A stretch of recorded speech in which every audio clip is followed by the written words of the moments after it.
Good afternoon, good evening, wherever you are in the world. We hope you had a lovely Christmas. We are back.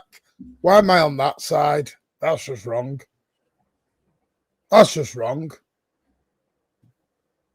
Good evening, Pat.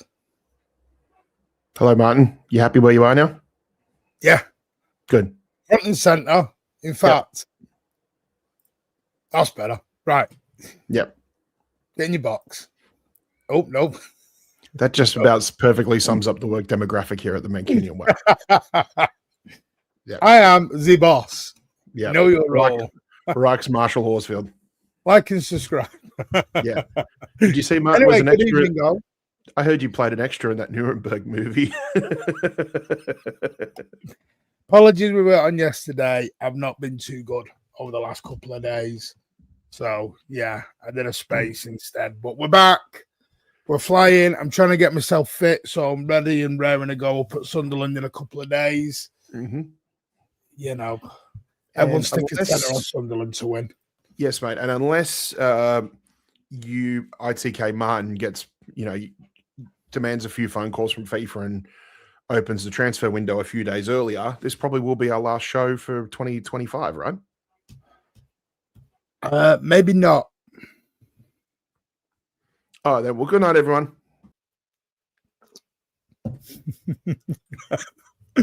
Like and subscribe on the way out.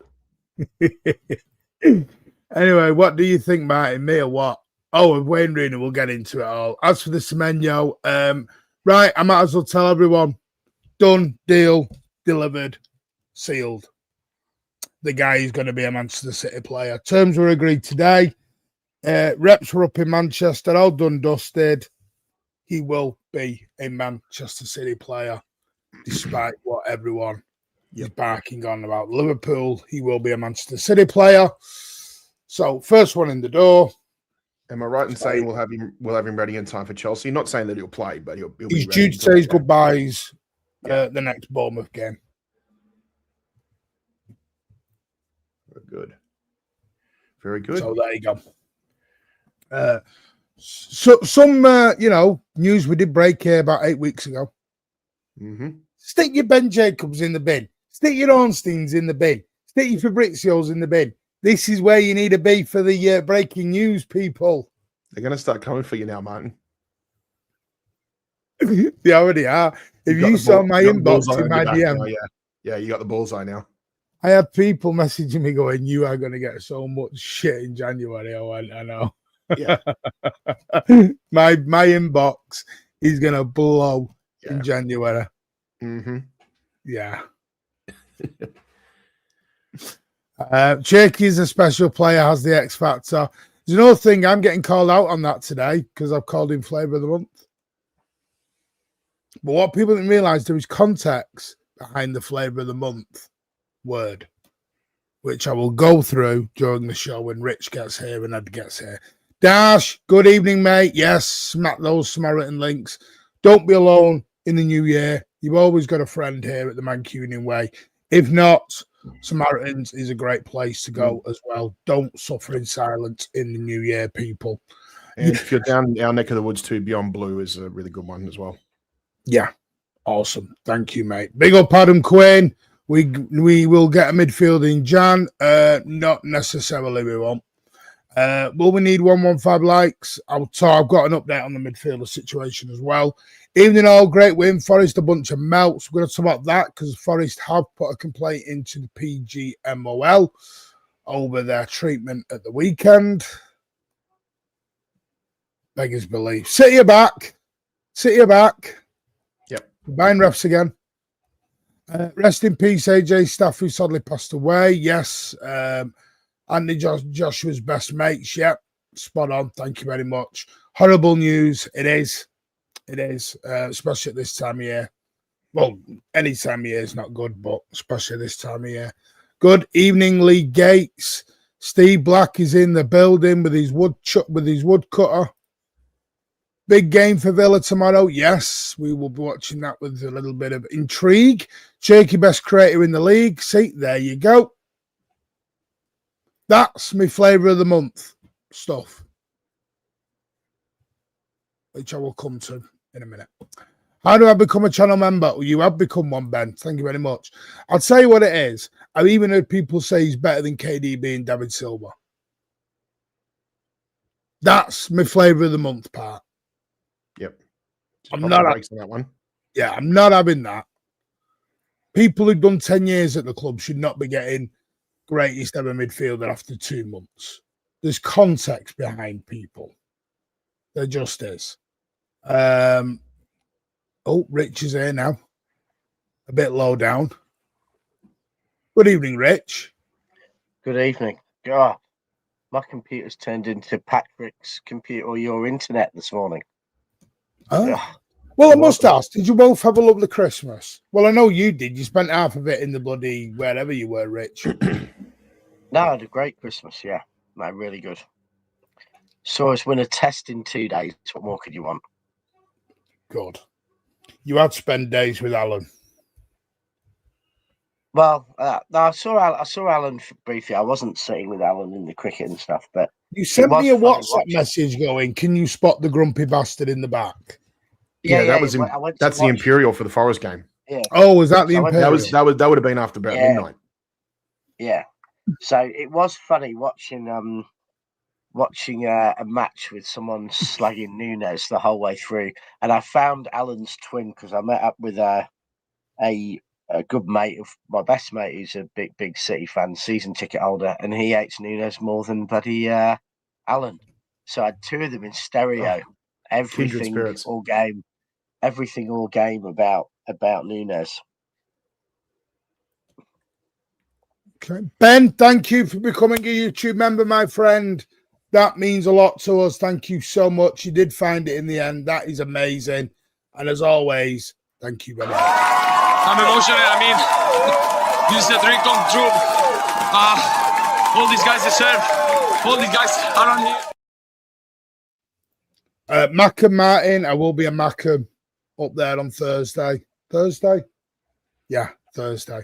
Yes, Ash. Sam's with us. Sam, Romano, behave. Dash, yeah. Oh, we get Anderson in the summer. Interest from Liverpool, he said. 98% are done, Martin. Done. James, that clown on the channel going about you and Cherki Martin guy don't even go to games. Who? Why he's been going on about me on the other channel? Oh, because I'm a flavour of the month. See, they're not using the context behind the flavour of the month. I've explained my context behind it. If you don't like it, fine. We are blessed to have 10. We are. Cherki is a very, very good player. Is he on KDB and David Silva's levels? No. Centre back in Jan, they will try. There is a lot of interest in Ake. Do you think we'll go for Matt Gay in Jan? Down to Matt Gay, that one. Down to Matt Gay. Why's my phone going off? The context, when I sees a flick or a shake or a hip of the channels, he's in or out, comes out. Listen, me and Pep are on the same thing. Be good to see you in Sunderland. Yeah, be good to see you up there, Nick. Guys, be careful not to build up Cherki too high. You'll tear him down as easily. Thank you, Sam. That's my whole point. That's my point. I'm going to give you all a little stat as well during this as well, which people are going to be shocked at. Cherki revived our creative play since KDB left. What a player. Cherki is the greatest French player the Premier's ever seen. Big up, Rich. I'm starting to think the rage baiting me now. In terms of talent, Cherki's probably better than Silva and KDB, but in terms of what he's done in his career, doesn't sniff. In terms of talent,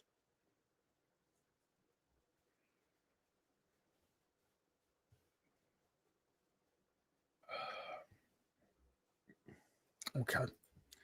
It's your opinion. Unfortunately, Villa won't have cash or Kamada due to totally a la carte. Alan being Alan. Arsenal lucky club, 4 goals in the last 60 scored. Yep. Linny, thank you for the 631 months. That is marvellous. Thank you so much, Linny, for your continued support. Means a lot. I'm emotional. I mean, this is a dream come true. All these guys deserve. All these guys around here. Oh, LB. I'll have a phone call with him. I'll have a phone call with him, mate. Cherki and Foden, one of the best partnerships in the league. Yeah, Foden's got better stats than Cherki, but I don't hear anyone glazing Foden. With that. 4 more years and Cherki were the best French player ever played in the Premier League, so he's better than Thierry Henry now. Cherki, pleasure, merchant. Good evening, Martin Rich, Pound the Gang. Had a good break. Bucket now, ready for Christmas. We had a great one. Thank you, Lynn. I hope you're all right. We're not seeing you in a while, and I hope you're all right, mate. No, I've not heard any other alternatives. The only one was they have looked at that young Cresswell at Toulouse. They have looked at him. Any news on Doku? Should be back. If not Sunderland, he'll be back for Chelsea, hopefully. Anyone seen that stat where Ellison has the most ball recoveries, 151 in the league, and the next best is the Wolves player on 101. He's a monster off the ball. He is. I think he's very, very good. Evening, old Tony. How are you? Top chat. Have a great show. We'll watch back tomorrow. No worries, mate. Thank you for dropping in, and we'll see you tomorrow. Cherki better than Foden. I owe Martin a latte, double or quits. We finished 10 points behind Arsenal, but nope. You lost another bet with me. You don't learn. He had a bet with me that Arsenal would be 10 points clear by January the 1st. He said City would lose at Palace, would lose at Forest, would lose at Madrid. Yeah. Just think, Martin, you could double up for a coffee and a muffin. I've got my own muffins. KDB and Davidson. Please don't pause. Please don't. Me saying that apparently means I'm saying Cherki shit. Weird, I know. Cherki's okay now. No, Cherki's more than okay. I'm not going to say that. Will Savio get the in before 2025 end? Get the in. Get the in. Cherki been here 2 minutes. Let's see how it goes. That's all I'm saying. Spartacus, King of Rage Bait. KDB disrespect should be a straight ban. Right. Go on, gentlemen. We won 2-1. What do you want to say about it? I thought it was a great game. I thought it was a great game. I thought both sides played well. I thought it was a really tough game. I thought Dice set Forest up in quite an interesting way that clearly wasn't what Pep was expecting. And they played really good football. They were pretty crisp, incisive, and good passing. And their goal will be one of the best goals scored against us all season. And I actually thought City played very well because in that weather, against a team playing like they did with that energy, to actually edge the match, both in terms of, I think, the fair score and the actual score, was a great performance. And I think, there was a lot to like in it. I actually thought, ironically, the best spell of the game was when Savio came on, which is probably sacrilege in. You're brave. You're brave. World. Well, I thought he gave. I said the same thing, Rich, the other day, and I got killed for it. Well, I'll get killed as well, but no, I thought. The camera's gone. The camera's gone. Come on, mate. You may look good. Carry on. So I thought, I was really happy with that result, and I thought that was one of the biggest tests in terms of a team playing against us we've had all season. Conditions away, the noise was pretty good there. I think John Robertson, the memorial to him had probably set that up. So I thought it was fantastic and a really good win. Really good win. Yeah, I agree, Rich. I think Forest did make it difficult. That's certainly the most difficult Sean Dyche squad we've probably played. Since Pep's been here as well. He had them well planned, well set up, and of course playing basically a memorial for John Robertson as well too meant that they had something more to play for as well. But yeah, they made it difficult for us, particularly in that first half. I think I do credit our guys for being a bit patient because they were certainly looking to get on the front foot as often as possible. Did notice they were trying to. They did spend a lot of time trying to basically pound our wings, basically, because anytime we try to go through the center, they did look quite vulnerable in a way. But yeah, I've got to give credit to the guys. I think they sort of just weathered the storm, especially in that first half. And then, of course, as we'll get on to, certainly changed, just a little bit of tweaking at halftime certainly changed things for us. And I can't discredit anybody in the squad. I think everybody put in a good performance. And you know, it didn't performance didn't blow us away, but maybe at the end of the season we'll look back on a performance like this and say, yeah, that was very, very important and a very important time of the year. They set up in a really interesting way because, and this is what made me laugh. I was watching a couple of shows yesterday where people are talking about our Forest played a really low block, and they didn't. They actually, I don't know what you'd call it. They were certainly not playing the high press, and they weren't pressing us at all. They were letting us have the ball in our half, but it wasn't a low block either. They weren't banging 10 across line. It was almost like I don't know, is it called a mid-low block? Yeah, and they were pressing in pockets too. They weren't like they were being picking told moments which in terms fans of were crap. Apparently, their fans were silent until they scored. Well, to be honest, in that weather, I think I'd have been sitting there with my marker up over my face. It did look gloomy there at the start. It looked bloody horrible. I mean, I don't know how cold it was, but it looked absolutely awful. Oh, but sorry, we're not all sat in 30-degree heat. You know what I mean? I do apologise. It's not even 30. Jokes on you because the weather's been awful here the last couple of days. Good. It's been about 22. It was 19 on Christmas Day. I'm sorry. It's only been -2 over here. Yeah, I had to wear a jumper at the cricket on Boxing Day. Shocking. Good evening, DC. How are you? Yes, I will remind everyone before Tone goes, because he's probably going to shoot. Me and Tone are doing an Insta show tomorrow at 1 p.m. on transfers and the build-up to Sunderland at 1 p.m. over on Tone's Insta.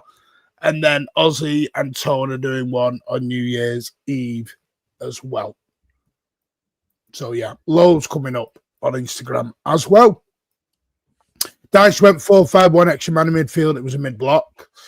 I mean, listen, I'm going to say I thought the first half was pretty nah.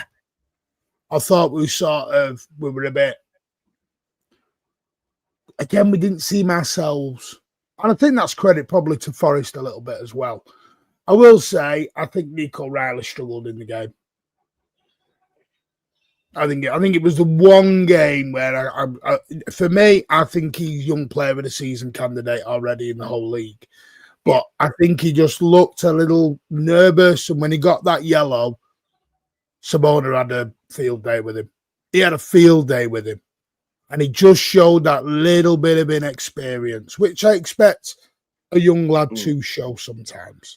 But some of that was the quality from Forest. I thought their passing was quick. It was accurate.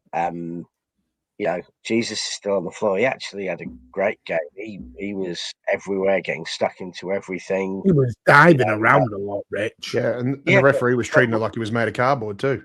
Yeah. Yeah, what he is God, he got against City though. Against City, you've got to do. I'm going to come back to that, mate. You don't just. I think against City, you've got to do that stuff. You can't just sit there and let either bully stupidly and get someone sent off, or just play passively and let us win. Teams have got to do what they've got to do to beat us. I thought they did that, and that's why I want we've got to sign a player who can replace Bernardo, because you've got to have a bit of shithousery if you want to you want to get results. So I don't begrudge him throwing himself about a bit. He did at times upset Diaz. So I think that's what he was trying to do, and I thought he did it well. And if the referee falls for it, that's the referee's fault, not the player's fault. Martin, the Christmas tree formation is easy for teams to defend. They block the middle compared to when Doku and Semenyo there. It's more dynamic and harder to defend. There's a lot been said about this Christmas tree formation. That Pepper's time year for it. Yeah, it's the right time of year and all that. What do you make of it? Because Elliot's shot me, by the way. Elliot's put in the chat with Miss Doku, which is like the breaking news of the year so far. That Elliot's actually saying something nice about Jeremy Doku. But yeah, I would agree with that. And that's why I think when Sabio came on, we were far better. We controlled the game far better because Sabio coming on pushed Foden further up. Reinders came off. Foden went into that more 10 role and looked far more controlling. Yeah, I mean, Savio was unlucky not to get a potential assist of the season as well. Yeah, that was a beautiful. That was Nice to see you in the chat, Alan, and not on your channel. It's nice that. Yeah. So thanks for the commitment, Al.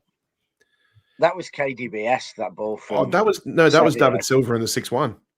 The Yeah. last goal to Dzeko. That was So just that was, incredible. Like I was just praying for that one to go in because it deserved it with a quality pass like that.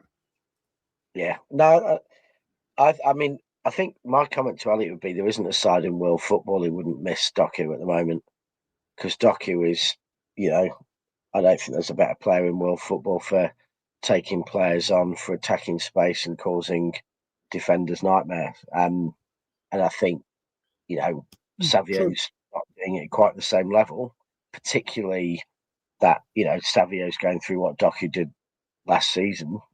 And not quite finding that final ball. But interestingly, at the end of last season, if you remember, Doku was on the bench a lot, was coming on and having impact in games by running into space and doing all those things. And I think there's 3 or 4 games now where Savio has had a positive impact coming off the bench by running the ball out of defence, by giving the team a break, by getting in space, by beating a man. And I think we're starting to see Savio being, you know, whether he can start and show that impact is, you know, up for debate. But I think he's had a positive impact in 3 or 4 games now he's come on. And, you know, particularly yesterday, our best spell of the game was after Savio came on. And he produced, you know, beat a man a couple of times. He produced the ball of the game without any shadow of a doubt. And, you know, did some damage. I think the problem is we're probably not going to be able to get to see it, because I suspect Semenyo is going to come in and play that role. So maybe, you know, from the start, so maybe it's going to be Savio from the bench. And I think in terms of that width, when Doku's fit, Semenyo comes in, we're going to be in a very, very, very different position to, you know, last weekend when it was Savio or nothing. It's going to be Doku, Semenyo, Savio, or nothing. You know, next week. I'm just easy to defend. Yeah, it's a great point. It's easy to defend, but with the league's highest goal scorers, it's not that easy to defend. It's not that easy to defend. I just want to go back to something Tony said there. Diaz has been playing really well lately, but lucky not to see red. I don't think that was a red. Now, let me hear you. Let me hear me out on this. When you watch Diaz do it, he's not looking at the guy. It's like he just accidentally, and I think, again, I'm going to use the word context behind certain aspects of games and fouls. If we're just going to give out yellow cards for everything, there'll be yellow cards for everything all over the pitch. I think with a yellow card, there has to be some form of intent as well, a little bit behind it. I think we can't be giving yellow cards out for accidentally, you know, clashing with the player's legs. Yeah. I don't even think at any point. People may think I'm being biased there. That's just my view of, you know, if he was looking at the guy and done it, then I agree, yeah. No, I think Diaz is clever enough that if he's doing that deliberately, he's not looking at the guy anyway. So he just has enough spatial awareness to know where the guy is that he can just. So what you meant is he did mean it. He just wasn't looking at him too mean. Well, yeah, I think spatial awareness is so good. He doesn't even know how good he is at it himself. Yeah, yeah. I think he's a smart enough player. He knows where his legs are at any point in time. But you know, I thought they got away with a bit, and I think, you know, as I said about them, fair play to them. We've got to do to beat us, and I think we've got to do what we need to do to beat them. And if that means a bit of shirt pulling, a little trip every now and then to slow them down, to break up attacks, we've got to do it. That was, you know, we had the absolute mastering Fernandinho of that. You know, he would, and he occasionally got himself 2 yellows because of it, but that's what you have to do. So I think Diaz might have gotten away with it, but good. Okay. So what changed from the second half then? Why did it only take us 3 minutes? Because Pep said it's down to Pep Linders. Well, you saw that. Did you see the celebration? I thought he was. Said, yeah. You told me or something. Yeah. Pointed at him and ran over and hugged him. So Yeah, I'm not. You know, it was a tactical tweak. It was a tactical tweak, Yeah. or Something's something happened. Yeah, Lindsay had spotted in their defence, and Yeah. who knows? Didn't they just They're sort not of going to move? tell us. Yeah, didn't they just sort of move Reinders a bit further forward or something? And then obviously that was just created the extra body Yeah, for Cherki to I feed it think, through. yeah, maybe I it's don't know that, if or it was maybe it was Reinders who was something playing even more more forward, specific. but it certainly just gave us that extra option in attack, and you could tell that whatever we had done had changed. It worked because it happened so quickly. yeah. I mean, it didn't take long, and then obviously Reinders, Cherki with the assist, which that was lovely ball. Again, I'm not a Cherki hater, despite what LB and many others may say. I'm not a Cherki hater. I'm just a calm down with him a little bit. That's all I'm saying. He's not KDB. He's not David Silva. It's a bit sad that I've got to keep putting this all the time, Anna. Sad. But I mean, I think in many ways, you know, KDB was not David Silva. David Silva was not Cherki. Cherki's not KDB. You know, Haaland's No, not exactly. Aguero, etc. I mean that. So you judge them on their own. But what Cherki's done, and it's not just City fans. It's actually fans of a lot of other clubs. He's given people a bit of a throwback in that there are fans of other clubs who are now turning on City to watch Cherki because he's unpredictable. You know, it's quite obvious when I mean, he said it himself, I think, in the interview after the game that when we scored, he wasn't where he was supposed to be, doing what he's supposed to be doing. And I think that's probably why Pep said, you know, I shout at him and I kiss him, you know. He's like, he wants to love him. In some parts you want to love him, in other parts you want to slap him. Yeah, but he's a bit of a naughty boy, but he's Backhanded good enough. compliments, Naughty boy. Yeah. Naughty boy. That's what Pep was basically saying. He's a little bit of a naughty boy, but he's a pretty special naughty boy. Because he does stuff that, you know, The naughty boy. Yeah. It's not- like he's on detention writing lines on the blackboard, but when the teacher comes in, he's written 100 lines and they're in calligraphy. Reinders you're are a not- naughty boy. Yeah, you're not the Messiah. You're a very naughty boy. Yeah. I don't think there is a player in the game at the moment who is less predictable what they're going to do next. They're he's going to do something. Yeah, he's 2-footed. Sorry, I've got Pep in the dressing room. You're nuts. You're naughty boy. When in doubt, quote Monty Python. Oh, yeah, exactly. He's exciting. He is exciting. You don't know what he's going to do. You don't know whether he's going to go right or left. He's going to pass it or be a man, not be a man. And he does stop it all. thinking about it, Martin. Be professional. Yeah, does it all with sublime Get it out of your skill. mind. And you know, Sorry, everyone. he's just taken off. You know, you only have to look up Cherki on YouTube. How many other channels, you know, United fans, Arsenal fans, well, not less Arsenal, but, you know, Chelsea fans, Tottenham fans who are talking about Cherki and what he's doing and the excitement of it. So I reckon, you know, fans have got to enjoy it. And it's the sort of thing that can, you know, improve the atmosphere at the ground because a bit of an ooh and an ah, you know, and he'll screw up at times because, you know, I just get that kinky vibe from him, you know, King Clancy. Like, obviously. It's the end of that rubbish. We're not even doing that. Do not even put him in the King Clancy territory. You are now being a naughty boy. Oh, I thought you were. I thought that was a pause moment. No, even you're now being naughty. Yeah, but it's excitement. It's excitement. It's not knowing what's going to happen. Stop! Don't you join in with that as well. Pep, naughty boy. You're so naughty. You don't think? I think he got sent to bed without his supper after that Rabona assist against Fade. Docker, Haaland, Semenyo, Cherki attack with the treble, Rodri and Nico G behind. Well, yeah, we've got to talk about a certain guy back on the bench. Best move in-laws are here. Yeah, big up, mate. And don't forget, tomorrow, 1 p.m., me and Tone will be live over on Instagram, and then Ozzy and Tone, New Year's Eve. The life of Ryan Cherki. See, they're loving him. They're loving him. He's very exciting, but he's been here 2 minutes. That's all I'm saying. He is absolutely exquisite, exciting. I am an old codger. I'm sorry. I like a simple 30-yard ball over the top, then I do a lot of Rabona. That's me. I'm sorry. I'm an old codger. I know. That's just me. I'm not going to apologise for liking simple football.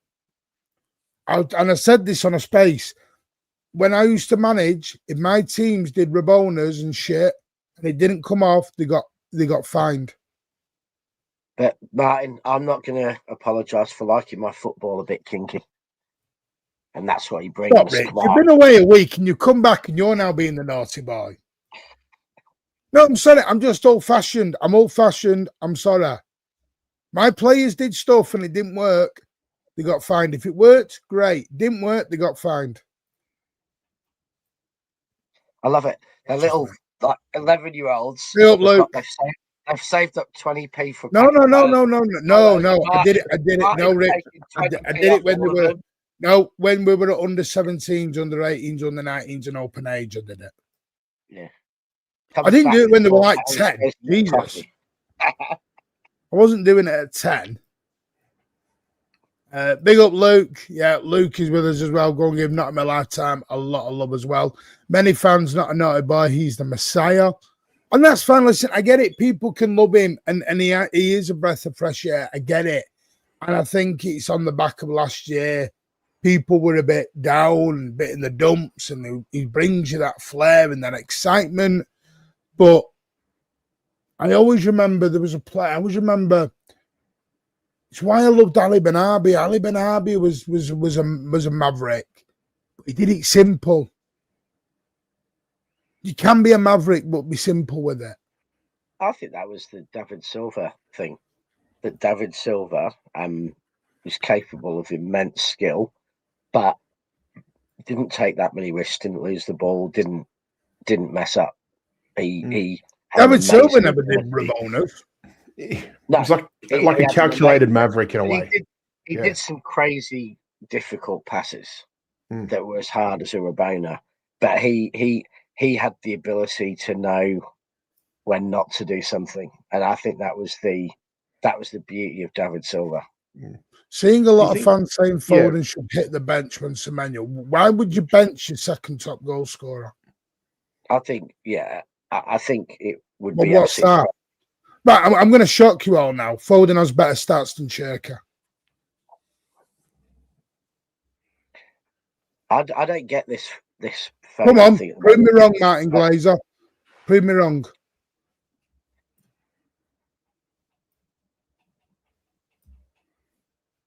Foden is. I think Foden is going to, in a funny sort of way, take on the Bernardo role in the team, in that Foden this season is starting to play deeper, 10, going back to almost a deep 8 out onto the wing.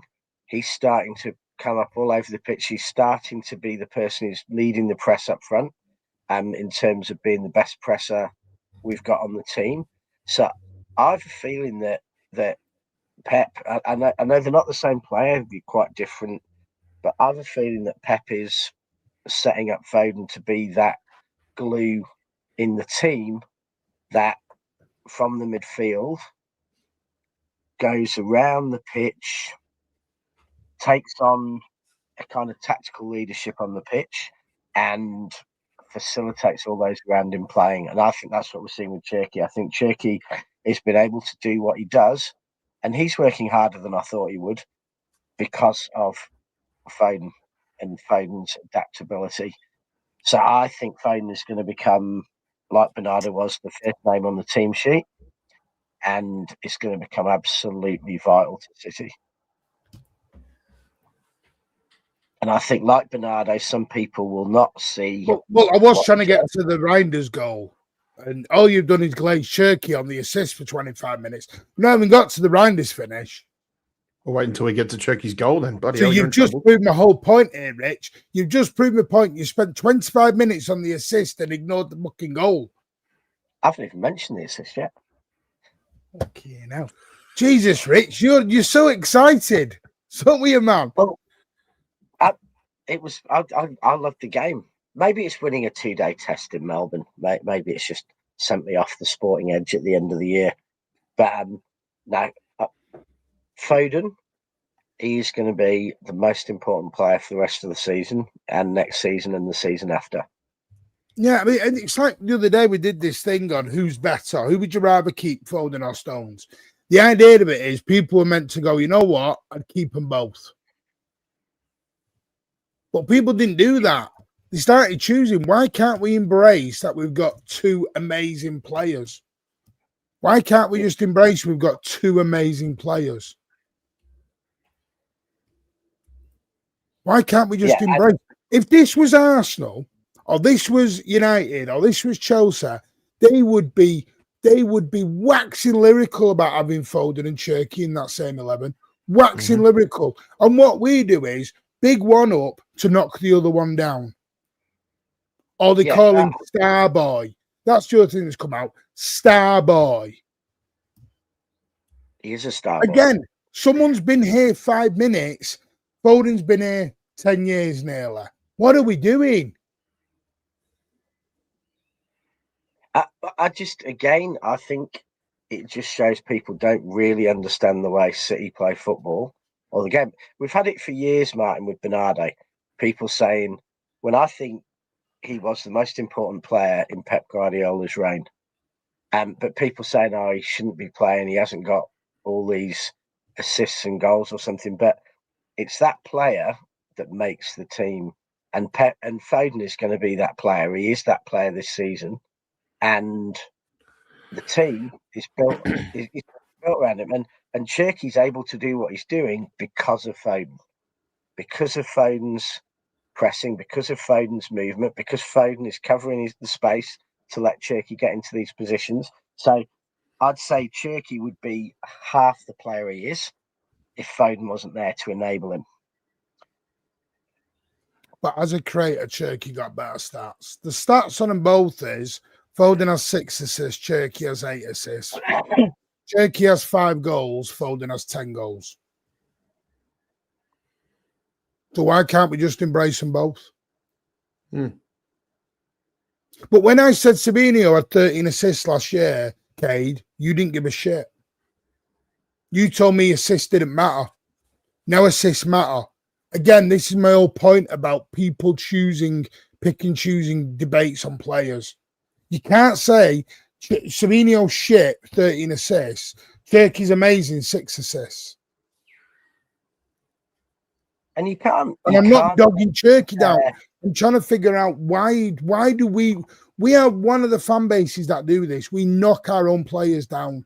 Do you know what it is, Martin? Do you know what it is, Martin? The fans are treating it like you've got a 2-car garage. One has a Ferrari, one has a Rolls Royce, and you go on about one of the shitter than the other, despite the fact that they do two completely different things. Yeah, and I think the big thing is that whoever's playing number 10 is playing that final role is their prime role in the team to get assists and to get some goals. Whoever's playing number 8 is there to do 153 different things on the pitch.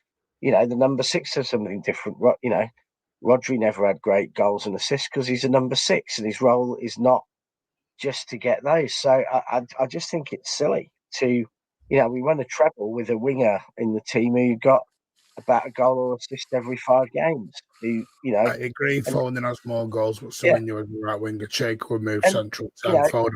So hang on a minute. Who was the one who created the chance when Foden pulled off when the goalie pulled off that save? That was created through Foden.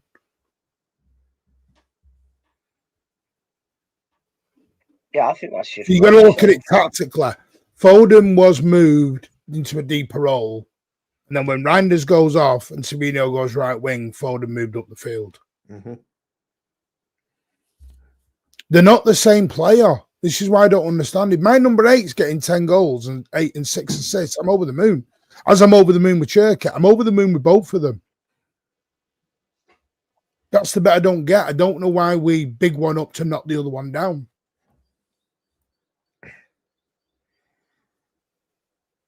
You know, do you think the club are giving Foden 300 grand a week for nothing?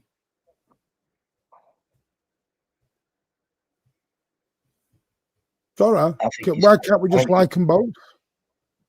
Yeah, Foden's Pep's favourite player. Yeah, I'll tell you what it is, Rich. It's not like it's the shiny new toy syndrome. That's the bit I don't like. I don't like the shiny new toy.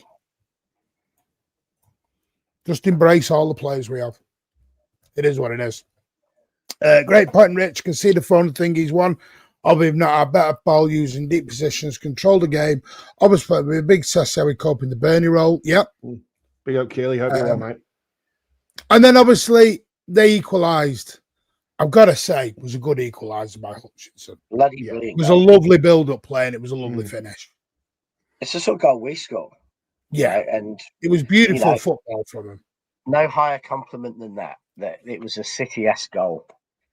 You could imagine one of the City players running in from the back post to slide that in after that move. Oh, it was a beautiful goal.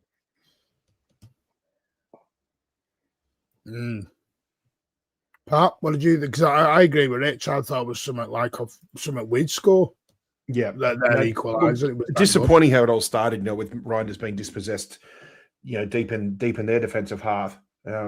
But yeah, I mean, the way they responded to it was rapid. It was fast. It did give me a little bit of PTSD from last season. But I can't remember the last time a team did that to us this season, at least. So I think we've got to sort of get over that. We've got to get over that sort of thinking and stuff like that. But season, Pat, the goals were like about 20% as good as that goal.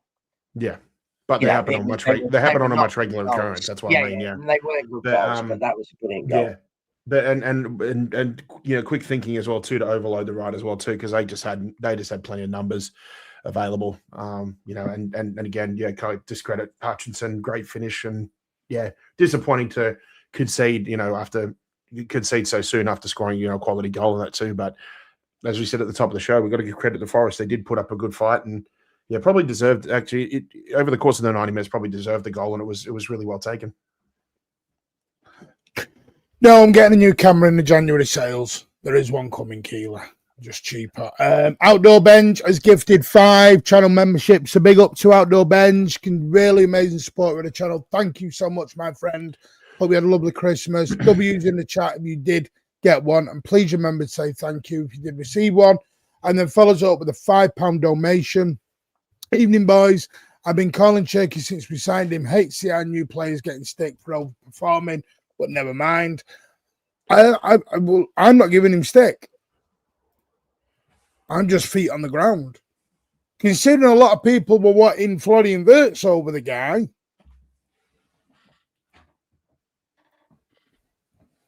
We all remember the club's finished if we don't buy Florian Wirtz situation that was coming out.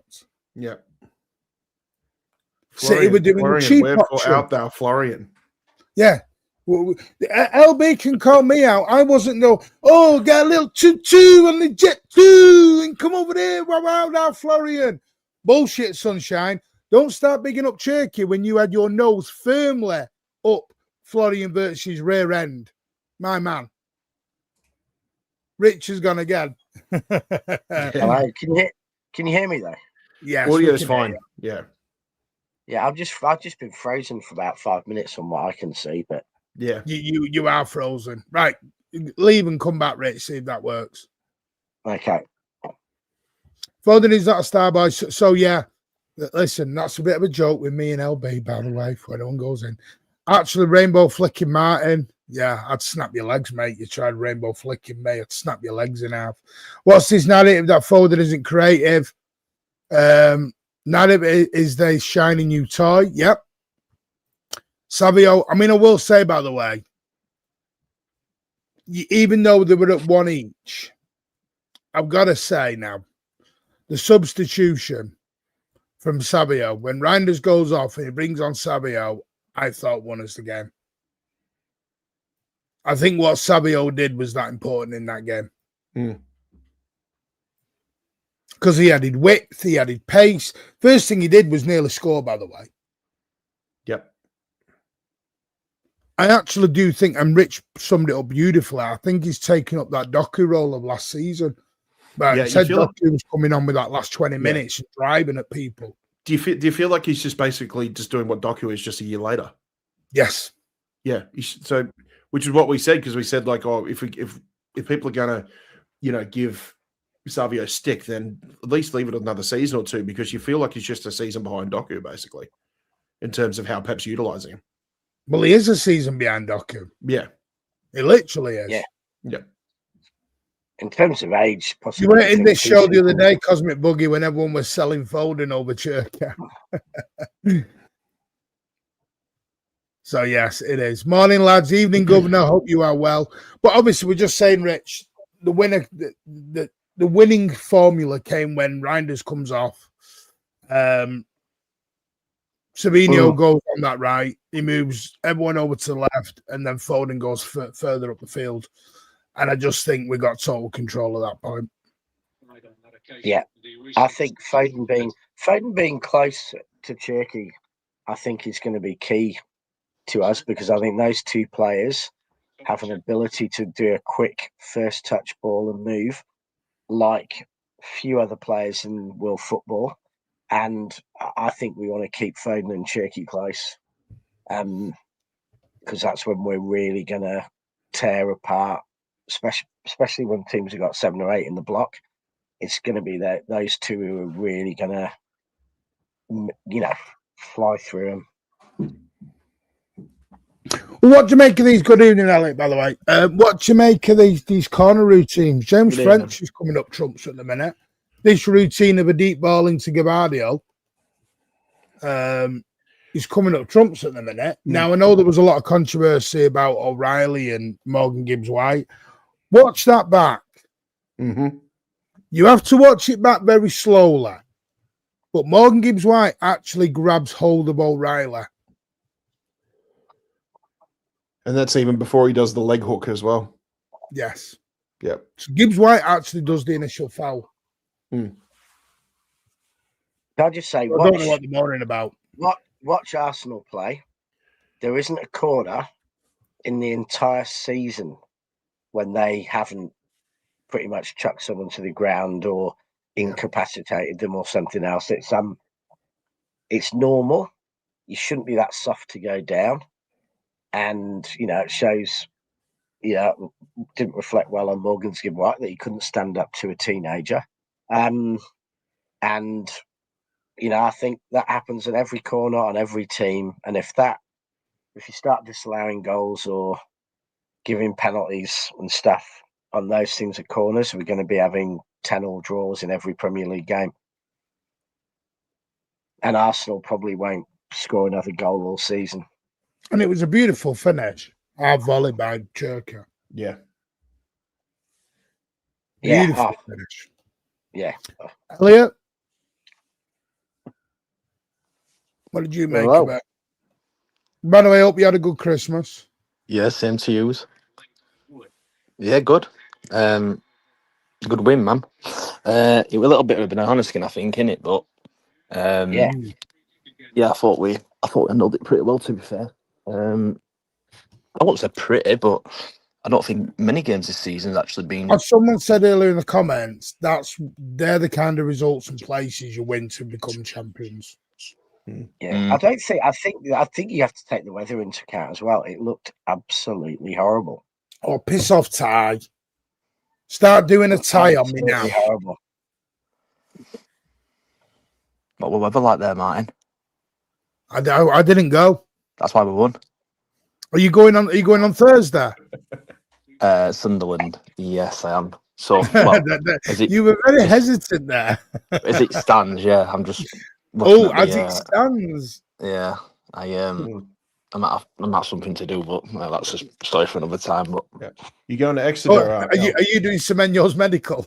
I'm gonna get done ASAP. That's odd, man. Are you doing his medical? What kit number does everyone want him? Do you know what I mean? By the way, I'm expecting Semenyo to be the greatest ever winger in about a month's time when he starts playing. Yeah, new toy, new toy, shiny magpie. Yeah, new toys in January. Yep, bugger off for Christmas. Let's hope so. Yeah. Elliot, yeah. you going to Exeter, mate? Yeah, I am. Yeah, Yeah, I'll make sure I catch Elliot. Yeah, all good. Yeah, nice one, mate. He won't meet you. He says he's going to meet everyone. He never meets anybody. Oh well. It comes to the game and no one ever fucking messages we'll meet him. So... There'll just be a black screen covering his face. yeah. No, I'll meet him, man. If we bench good, mate, Semenyo played right wing, he was going to create chances for Haaland. Huh? I don't get what you're saying. Oh, are you dying on this hill of Foden doesn't create? Okay. Is this a secret or that Foden's not better inside though? Is this like, have I missed something with this? I don't know. Foden's Foden, and I think some are just. I don't know. I think the biggest problem. Sorry, I think the biggest problem is I think. If it was called Fodinho, it'd be the greatest thing since sliced bread, and you know that. But, yeah.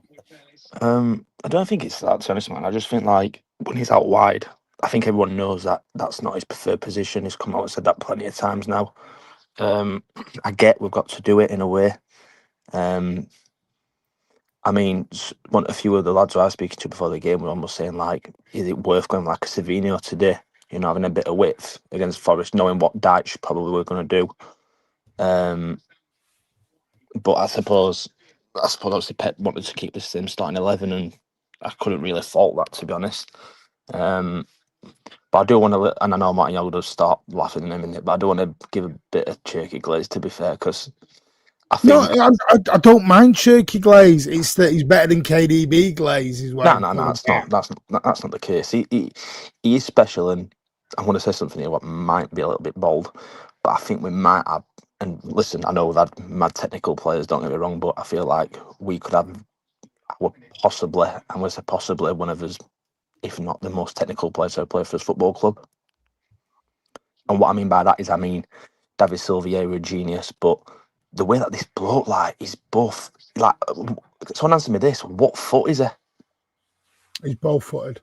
But that's what I mean, like, but, you know, like, you say he's both-footed, yeah, he is, but I don't actually know what his preferred foot is, and I suppose that's probably, I get it, the ball foot thing, I understand that, but I mean, do you know what I mean? The bloke's, yeah, he's a good player, man, and I'll tell you what he's done for me. I don't know whether you agree with this or not, but he's put a little bit of fear factor into oppositions.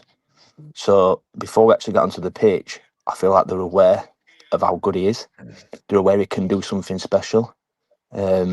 I'd say Martin Chafak said this to you privately. I think he's more probably in the David Silva mold than the KDB mold. Yeah, I said that. No, I said that earlier on the season. Elliot, do you think? I know it's early days, and I try not to, compare players from different generations. But if you probably go back and have a look at David Silva in his Valencia days, it's probably the best place to start with making any sort of real comparisons. And then maybe if Cherki's been in for like another 3, 4, 5 years, then that's when you start trying to put him in the same comparisons as to like prime David Silva. Yeah, I agree with that part. Yeah. It's certainly not. I don't get any KDB comparisons. KDB was big, physical, box to box, as well as being an amazing passer. KDB had not almost had a Richie almost had a sixth sense. Like he had a sixth sense for football. Yeah. KDB was halfway to playing like Yaya at times in terms of big physical running distances. Cherki's very much in that small player. A little bit more horizontal, whereas little maestro. KDB was very vertical. It's little balls. With him, it's not mainly the big, long balls. Semenyo produced a KDB. I thought it was a KDB pass rather than Silva, but if we're going to compare him with Silva, and I don't think he'll ever be a David Silva because, I think he'll be like he'll always take more risks than Silva and make more mistakes than Silva. And he might do some things that are more outrageous than Silva would have ever done because of that. But, we can't, he's going to have to do what he's done for 7, 8, 9 years. before we can really compare him to Silva, because and he's going to have to go and play 120 times for France and score 40 goals for France. I mean, David Silva, one of the greatest players in world football in the last 20 years. So it's a long, long time before it's a comparison. But I think where I agree with people is I think people should be getting excited about him. I think we should be sitting up, enjoying it, loving it, and we can get excited. We can hype him up, but we shouldn't compare, because I think it's longevity as well as what you can do. It's showing you can do it season after season after season that makes you a legend or a great. But let's hope he carries on as he's going this season, and he'll be a shout for being in the team of the season, and do that year after year. Rich, just let the kid play. The Silver. I just want to. Go on, Mitch. I'd say I'd love him to be another Silva, De Bruyne, Fernandinho, another legend of the club. But that's up to him and his word. Yeah, I just want to touch on one of your comments. I think it's Nick who said about Foden getting dropped. Nah, Nick, to be fair, I'm with you, man. If anyone's seen Foden to get dropped, that's pretty wild, because you don't drop somebody who I think's had a very good start to the season. Has he played brilliant in every game? Obviously not. No, I'm not. But then again, I'll say this: who has played brilliant in every game? I think Guardo's has some dodgy games, or rather a bit of dodgy game at the weekend. Diaz, I thought Diaz probably had one of his worst games of the season at the weekend, but it's still been good. You know what I mean? And another thing for me, if you take Phil Foden out of that team, I don't think Cherki. I think he'll still be good. Don't get me wrong, but I think Cherki will lose that little bit of chemistry what he's got with Foden, and that's the last thing I want to be doing is messing around. In the long term future, Rich, and I don't know what you think of this, and you, Pat, and Martin, and everyone else. Yeah, I wouldn't split the two up. No, and this is what I was going to say. In the long term future, I would not be against having both of them in midfield together. I was saying that, Elliot, before you're on. I think that Foden is going to become what Bernardo was, and that was Silva and De Bruyne and Aguero, and all those players were able to play because we had Bernardo on the pitch, filling in the gaps, doing everything that needs to be done. Not always looking like he was the best player, but being the most important player. And I think that's what Foden's becoming this season. I think we've seen him almost go down to play alongside Nico in the 6/8 role. We've seen him as an 8. We've seen him as a 10. We've seen him on the wing, on both wings. And I think what we're seeing from Foden is he is going to be that player who is the glue that binds the team together. And that's going to enable Cherki to play. And I think, without Bernardo, we wouldn't have won half the trophies we won. But people will be talking about Silva, they'll be talking about De Bruyne, they'll be talking about Aguero, Haaland, but Bernardo was vital to everything, and I think Foden's becoming that player. And I think, he won't get as many assists in the future as Cherki may well do, but he's going to be there on the pre-assists, breaking up the play, winning the ball, tidying up in defence, making an intercept, and making us the team we are. See someone there, but just bench Foden then, or maybe run Foden left wing, Docker. What we're doing there? It's crazy. So I mean, we're benching Foden. Craziness. Playing both together. One in the 8, one in the 10. But Martin, this is what I say, right? Like Foden will be benched at sometimes, Cherki will be benched at sometimes. Yeah, they'll all get benched. Yeah. So you shouldn't be singling out one player to be benched, right? Like, it is what it is. It is what it is, and it's fine by me.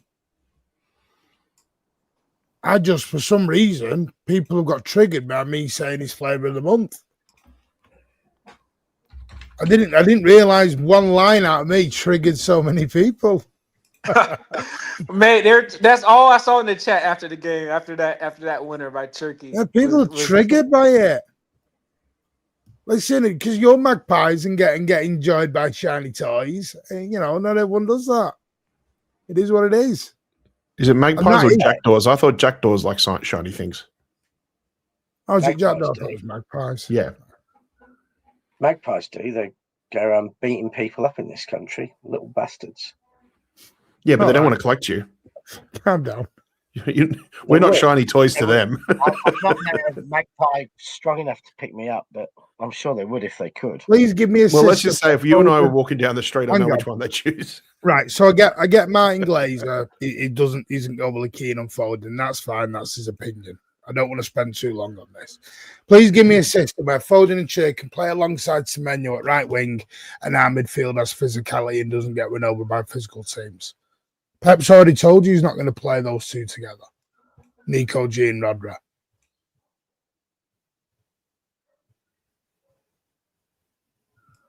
I don't get what, because he's been starting Foden and Cherki together.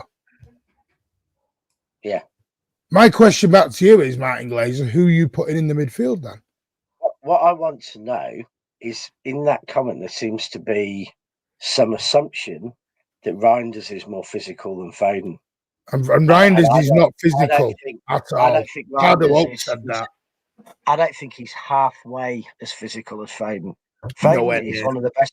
Foden is one of the best pressers in the Premier League. He presses incredibly hard and fast, and for 90 minutes. And I think Foden is an 8, with Rodri or Nico G, is easily physical enough for 95% of the games we play.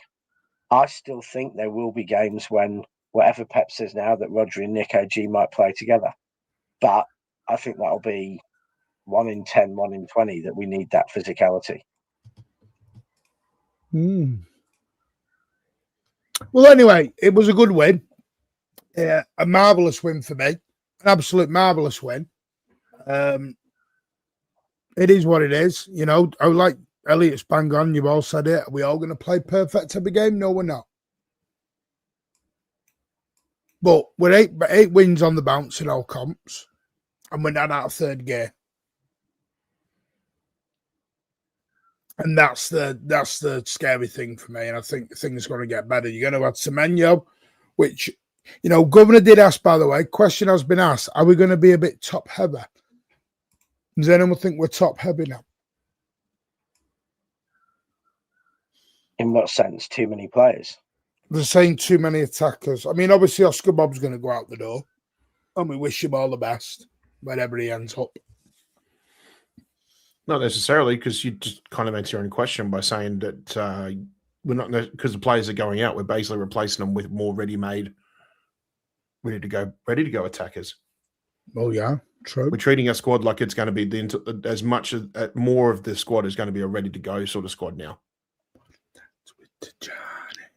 Did you start singing that, by the way, Elliot? You want to dance with Sajana? Yeah, you would. You were singing it as well, weren't you, mate?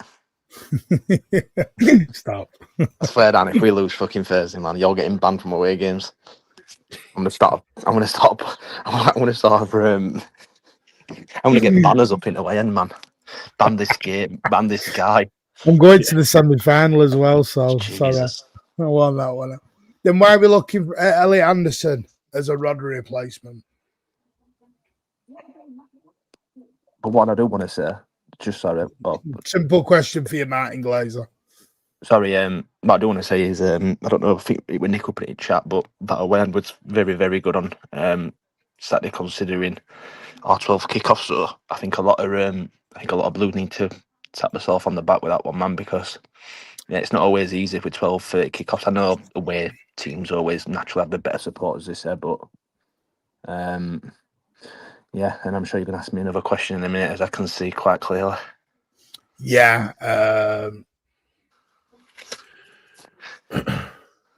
Now, this is an agenda, ladies and gentlemen. Yes, but I'll let you read it, seeing it's addressed to you. And then do we consider first shot on target again, mate? No, louder, so the chat can see. But I don't remember another shot on target before the goal. Not sure, mate, to be fair. If it were, it were, but all that matters at the end of the day is what the scoreline is on the scoreboard come the end of the match. I think he didn't really have that much to do, if I remember rightly. I can't remember him doing much, to be honest. Did a great celebration. Yeah. You lost bad. he can definitely join in. To be fair, he loves a good old celebration, old Big Donna. I mean, I will say, you talk about agendas. You've got an agenda, Spartacus, against Donnarumma. Oh, big time, man. That's an agenda, my son. It's your opinion, and you're entitled to it, but exactly, Rodri and Nico G will get games. Rodri's not going to walk into it on the bounce. He's going to take time. You know, and it is what it is. I think I think people are missing the Elliot Anderson point. Is the Elliot Anderson? Yes, they do want him. I think you'll have to see what happens with Rodri. Still got a contract unsigned. We'll see what happens with him. I mean, we're losing 2, aren't we? With the looks of it at the minute, is it? You're losing Bernardo and Kovacic as well. Yeah, Kovacic, like, is he out of contract? Or I think he's got a year left. Is it? He's got a year left, but I think they'll probably sell him, won't they? Yeah. Yeah, I think that'd be the wise move, to be honest. I was impressed with Anderson, to be honest. I was my next question. What did you all think no of secret. Anderson? Yeah, no secret. I've always preferred Wharton as an actual City player, but no, he was good. No, it was good. I think I was probably more impressed with him on the ball. I knew he was quite good off the ball. Most tackles in the On the league. ball. Most tackles in the league. Yeah, well, I was more impressed with the other side, to be fair, Ed. I was more impressed with the on the ball kind of the passing and the vision and stuff. I was pretty impressed with that. So yeah, he impressed to be me. honest, that's more important. No City player is ever going to get close to the most tackles in the league because we don't. You know, you have to be a team under the cosh to get that. So I think it's what he can do with the ball that's going to be far more important. And that's why, you know, I've always favoured Wharton because what he does with the ball, I think, is better than any other English footballer, you know, of that kind of number 6 kind of position. But Elliot Anderson was good. He was better than I thought he would be. You know, I thought he had a good game. And we, you know, he is a more physical player than Wharton. Although I don't, you know, and he's a better passer than I gave him credit for. But I'm going to hate if we don't go and get Wharton. I'm going to hate watching him rolling up assists for one of our rivals. I suppose we'll say. But then I think the question on the top heavy is obviously you've got Omar Mamouche to still come back. Is this just rotate and whoever's playing the best plays and tough shit? But why can't Omar Mamouche play certain games but Haaland can't play? Yeah, Foden's going to get rotated. Cherki will get rotated. Yeah, that needs to be. Everyone's going to get rotated at some point. That needs to be. And you know, if someone turns around, by the way, lads, I don't know what your thoughts on this. I know Sputs mine a lot about this, but Rich and Pat, someone turns around at the end of the season and says, "Look, thanks for everything I've done. Mamouche maybe getting to the top 4 with you, like, it helps you massively. I know that, but I think now it's time for me to move on and go to another club and start." I think majority of City fans turn around and go, "Yeah, cheers, mate. Like, you helped us massively. All the best. Off you go." I don't think there's any hard feelings with it. I think the problem is sometimes we get a little bit probably caught up in the, oh, where's he going to play? What is he going to play there? What's his position going to be? Is he going to be able to play with him?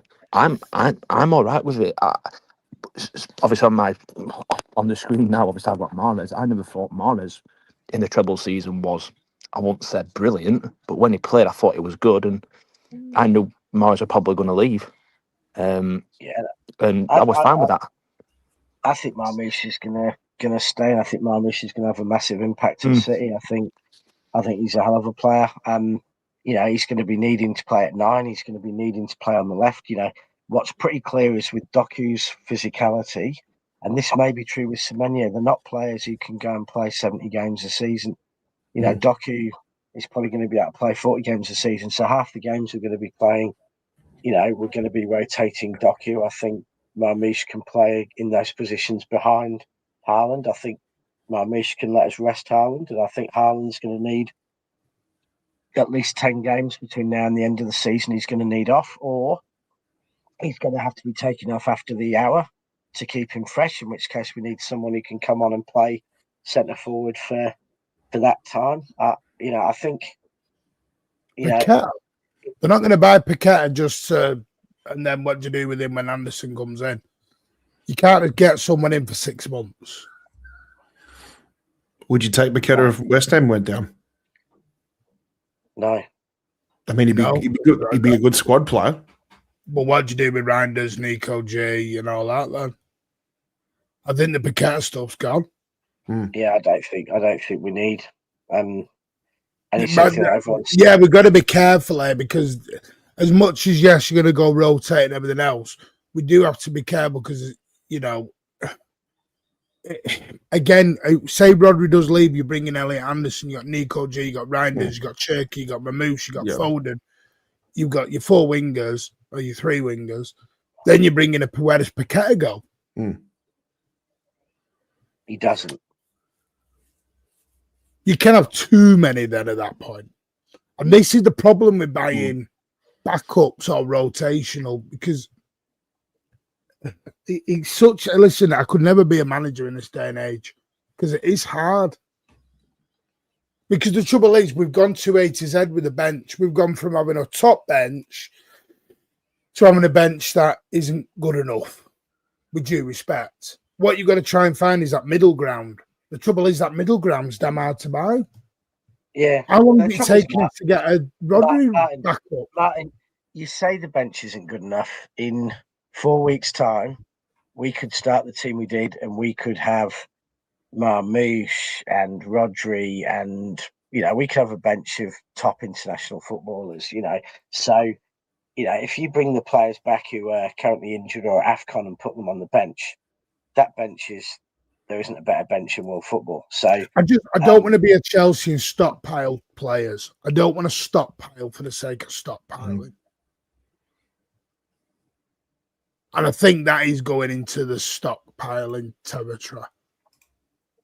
And I'm going to be honest, and Elliot, you'll know what I mean by this. I don't trust Jorge Mendes with Nico G.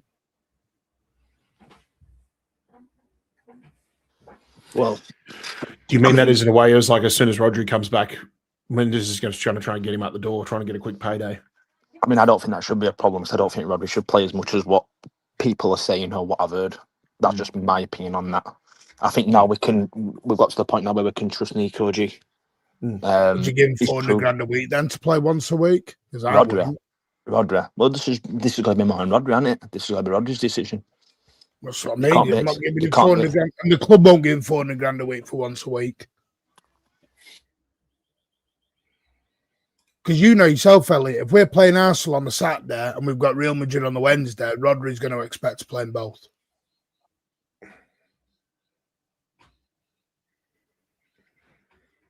This is the problem. This is why it's so damn hard. It's so damn hard to try and get everyone happy. This is why, you see. This is why I suppose Pep's paid the wages to what he's on. Viana's coming. He's got to make big decisions. Big up, Nick. See you up there, mate. See you later, Nick. I'm not too sure that that Mendes will stir up City too much. He has generally not stirred up City much. He has generally been pretty respectful to City compared to most other clubs, and I think he knows which side his bread's buttered on. So if he does it, it won't be Mendes style. It will be far quieter and more careful. Yeah, the only time you've really heard about Jorge Mendes in the last few years was the whole Ronaldo coming back to United, possibly coming to us, because people don't realise, and a lot of rival fans will talk about this because I thought, the United hijacked Ronaldo from us. It wasn't that. It was the fact that Jorge Mendes happened to be in Manchester right around the time when Diaz's contract was up for renewal, Edison's contract was up for renewal, and I think Bernardo and João Cancelo were the same. So, people just want to spin something out of nothing, basically. And, I think from then on, like you said, the relationship we have with certain agents, particularly Jorge Mendes, has always been a strong one. So if anybody goes in there trying to stir the pot, then you just know that they're just trying to make something out of nothing, basically. Yeah, the most likely steering Mendes is going to do with City is linking Yamal to City when he tries to get his next contract to Barcelona. Yeah.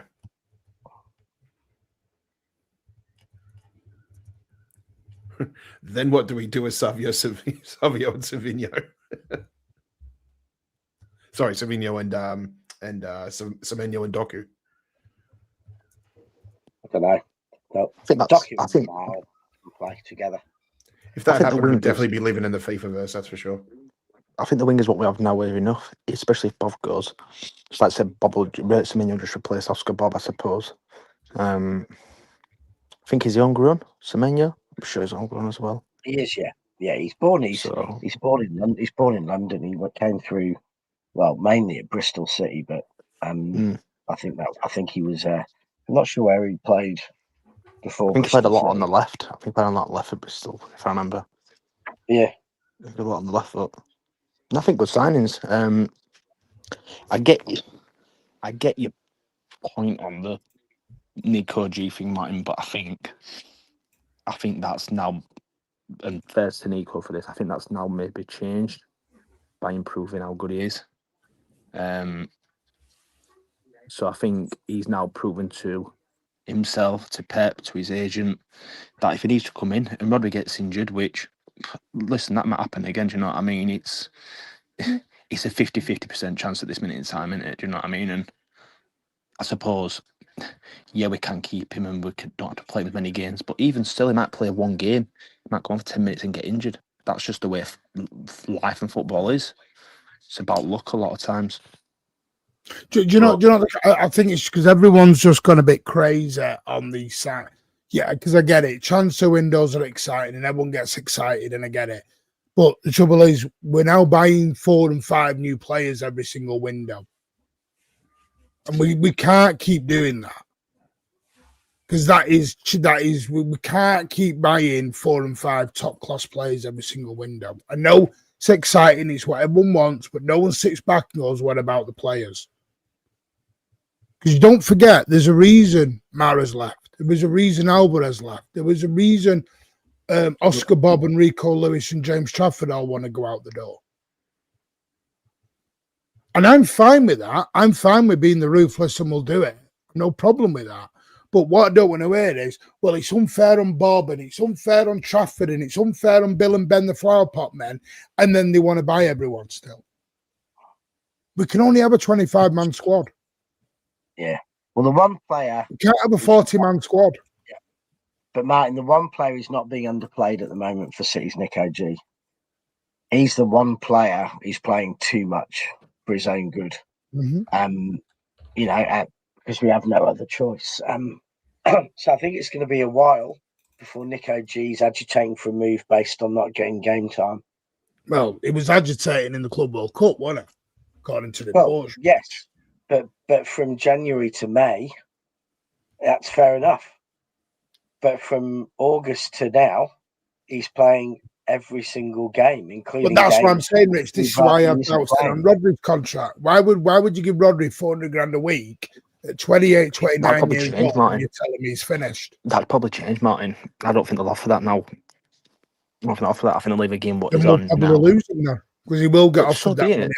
So be it, mate. No, I'm fine with that. I just don't want to wear if we sell Rodri and then everyone blows up over it.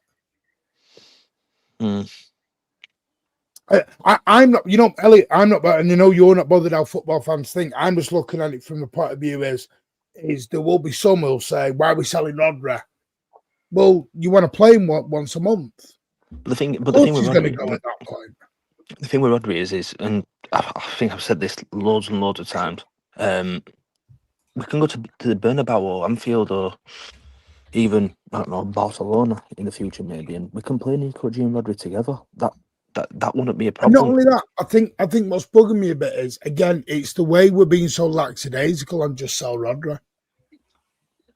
Well, I don't think it's got to that stage, Martin. A Merry Christmas to everybody. It has with a few people, Alan. It has. A lot of people are saying, "Oh, I know." But at the end of the day, we don't know. He's not fully fit. We all know he's not 100% fully fit after his leg.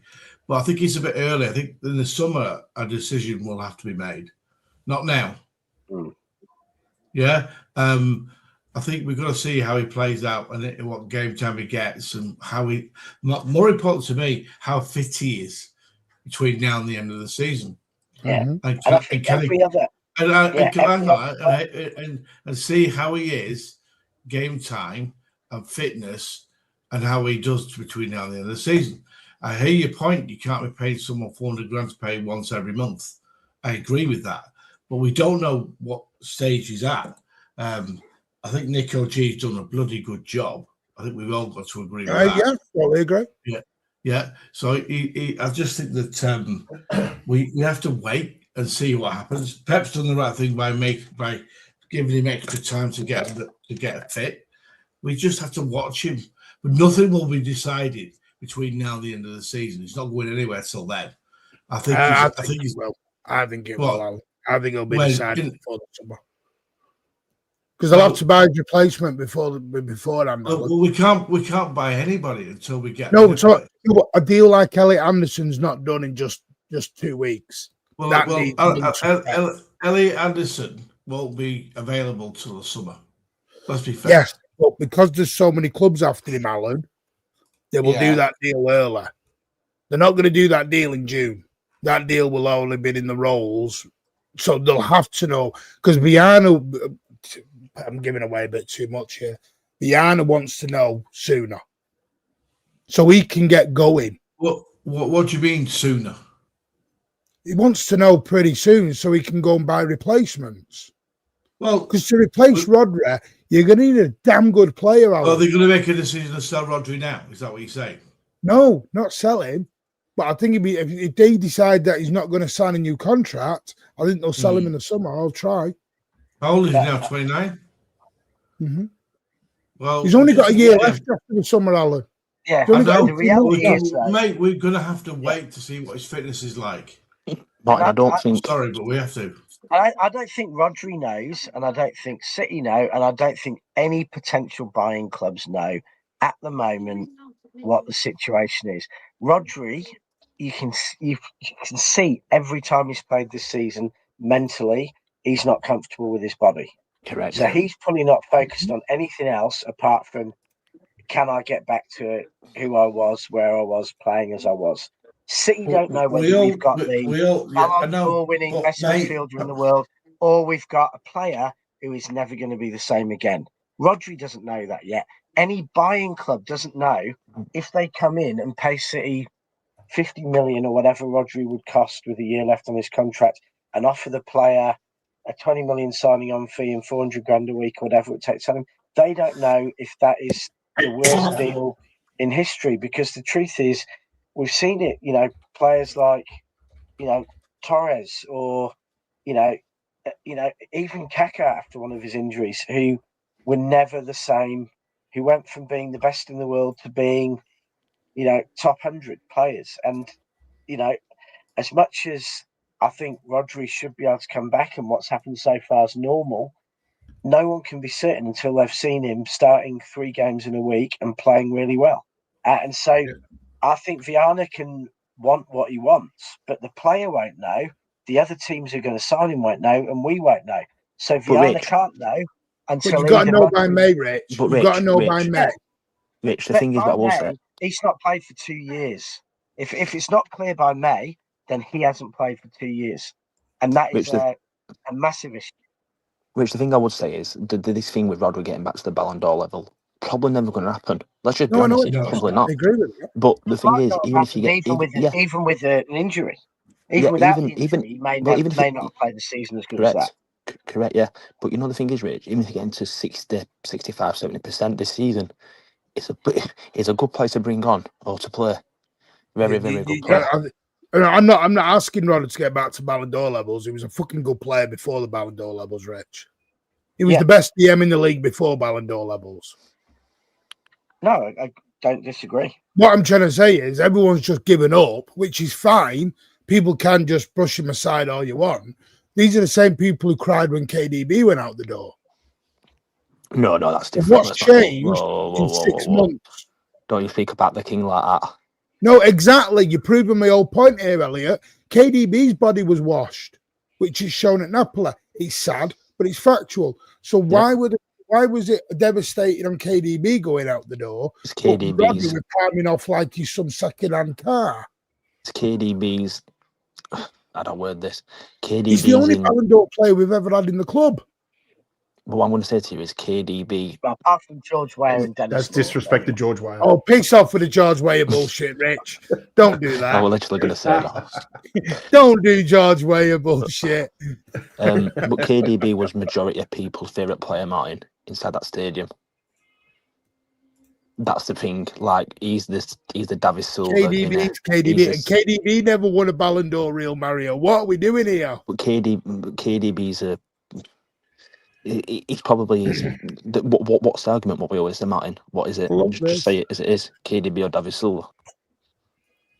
That is the argument.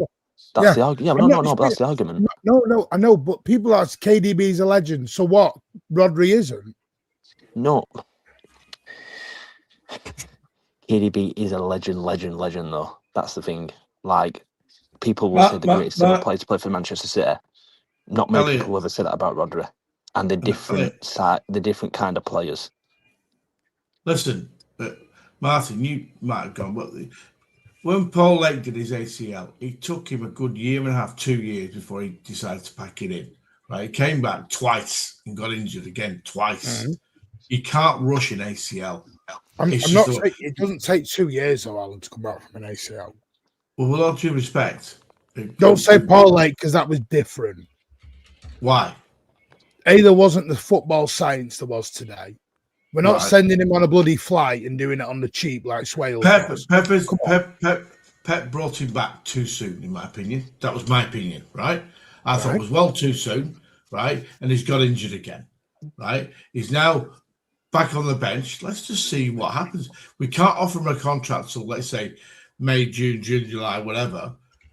We just have to be patient and wait and see. Do you know what it is? I'll tell you what I think it is. I'll tell you what it is. Because Rodri's not signed that contract yet. There's a little bit of, you don't want to be here, go. Well, yeah. Well, but it's his decision. At the end of the day, he's not a City fan. No, I think people are a bit I think people are feeling a bit thin because he's not signed the contract. Do you think, and they feel a little bit slighted by it. I think people feel a bit slighted by not signing the contract. Ask you a question without any injury clause in it. If Rodri went to City tomorrow and said, "I'll sign 350 grand 5-year deal," City would sign it. I don't think we would. I don't think we'd sign it at the moment until we know what's happening with the player. So I think it's I think if anything, by not signing it, Rodri's doing us a favour in that he's keeping. I'm not Rich. I'm not denying that. I'm not saying it is. What I'm saying is I don't like the tone that the Rodri is he happy at City? Yes, he's happy. Of course, he's happy at City. Is he happy? Right. Is his partner happy at City? Is his partner happy in Manchester? No, his partner's got a degree to go and be a doctor in Madrid. Why? Well, she said she's going to go. She can be a doctor here. No, but something to do. It's what she's done. She's got a doctorate in Madrid. She's got a job in Madrid, I believe. Well, you need to. Then if he goes back, he goes back, and we have to buy somebody else or get somebody else. That might. You need to slow down with that one. That might be for future, though. You need to. I'm not. I'm trying to make. He's not going to stay in England, is he? When he retires, if he doesn't want to stay, fine. But again, I'm going to go back to my point. I think people, if he can't stay fit, fine.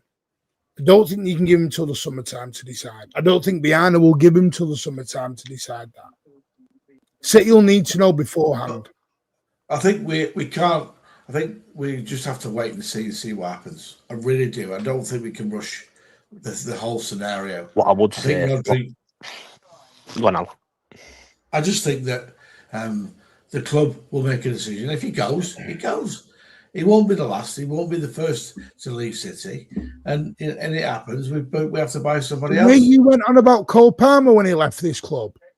Yeah, but I thought that was wrong. And he played 900 minutes, and you had a paddy over that. No, yeah, but I was paddy because he got Headless Chicken Doku instead of him before he left. So Player FC still here then. You can't. Well, this is what gets me, Alan. Cole's one of our Cole's. Listen, I had to put up with Rich arguing with my two mates at the MCG the other day, about subjects that were quite contentious. Thank you, Pardo Oaks. Yeah, And me shouting out, "Don't keep the ball away from Nunes in the Imperial," which I did say that a few times. You know, a few times. Well, Rich will tell you because he was sat in front of me. To that guy who's won Ballon d'Or, won us the Champions League with the winning goal here, done countless things for us, and you're talking about him like he's some back end, like, oh, if he goes, never mind. If Real Madrid had come in a year and a half ago before the ACL and put 150 million down for Rodri, you'd have all gone ape shit over it. Listen, you're the one that's going ape shit again. I'm not. What I'm trying to say is I don't like double standards. I'm not. I have the same energy for all players and all legends. Listen. Listen. Let me just say one thing. Rich is always right. You know what? You know what? This discussion. I think that sunburn's got to you a bit, Alan. Yeah, this discussion says to me just how good Nico G has been this season. The reason this discussion is happening is because at the moment, a lot of us would not put Rodri back in the team for the Sunderland game if he was fit, because Nico G is playing the best number 6 in the Premier League at the moment, and he's playing remarkably well. Haaland, Rich, it's an incredible if Haaland comes out, I thought you were going to say how good the cricket's been, Rich. If Haaland comes out and says, "I want to go to Real Madrid," are you all going to? I'm going to ask you, would you all go, all right, then enjoy? Right, Martin. Okay, Martin, can I flip this? Right, if Haaland said that now, we go. No, if Haaland said that now, listen. Answer me this question. If Haaland did that now, we'd go ballistic. If Haaland got injured now, Marmoush scores 75 goals in the next 65 games, and in 18 months, Haaland gets back from his injury and says, "I want to go to Real Madrid." A lot of people might be saying, "Well, Marmoush has scored 75 goals in 65 games. He's the best striker in the world at the minute. Maybe we can let Haaland go to Madrid." So that's the reality of football. If Nico G wasn't playing well, we might be sitting in 16th at the minute. Well, not quite, but we might be sitting in 5th place in the minute, 20 behind the lead, thinking we need Rodri back more than anything in the world. Okay, £6 a week. I'll go round then. Who would give Rodri a statue? I would. He's not done 10 years.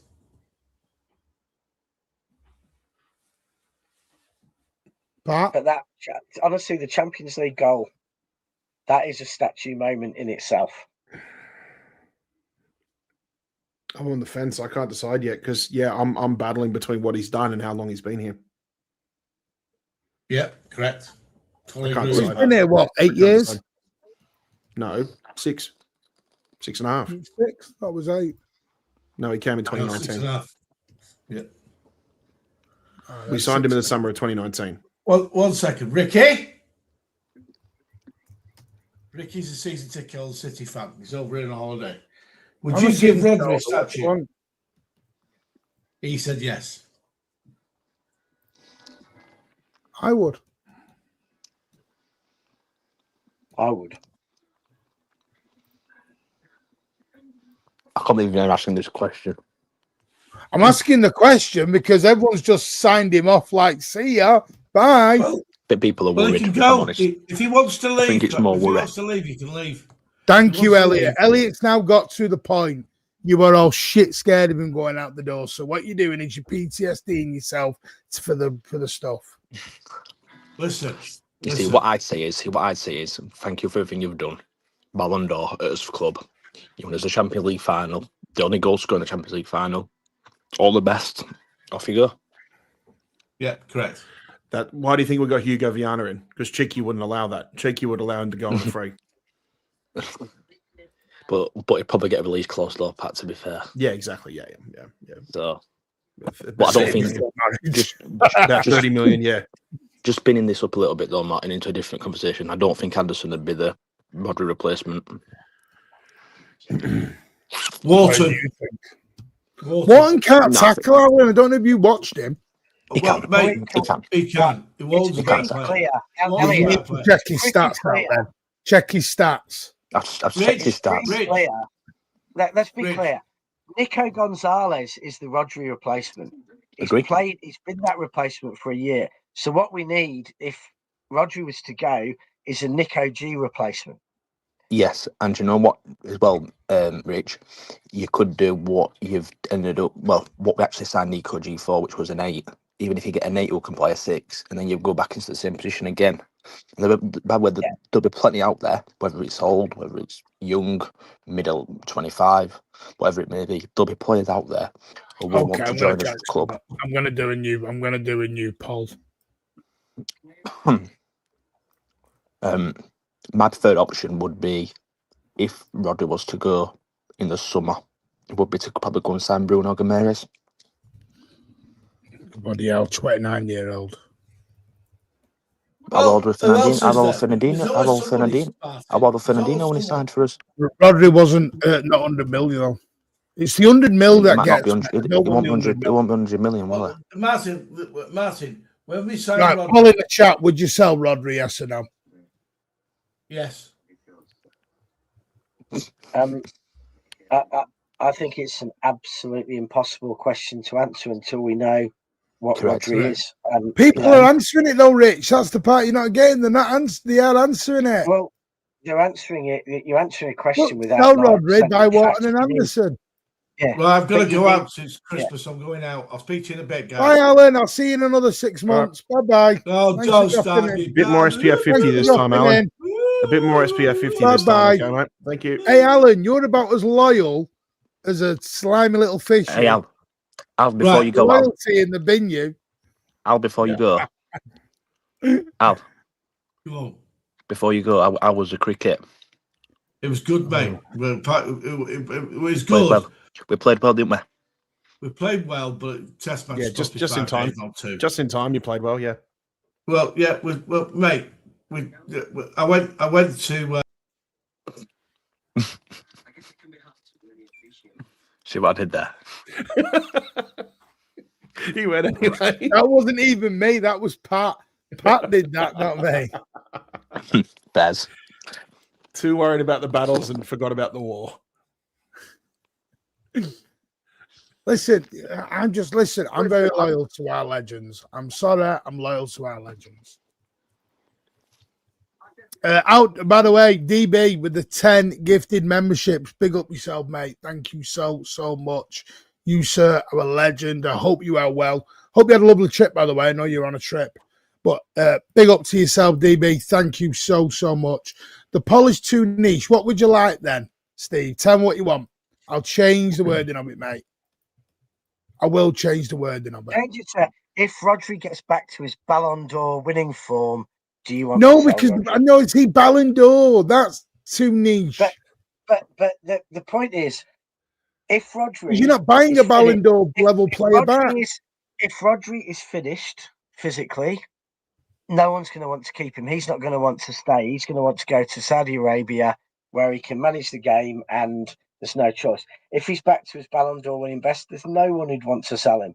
And that's the point. We just don't know. It's like, you know, you have to know what we don't know now before you can make any call on it. Okay. Right, so I'll change it to, if he doesn't sign a new contract, would you sell him? Rather than let him go on a free, basically. I would imagine most people would sell him.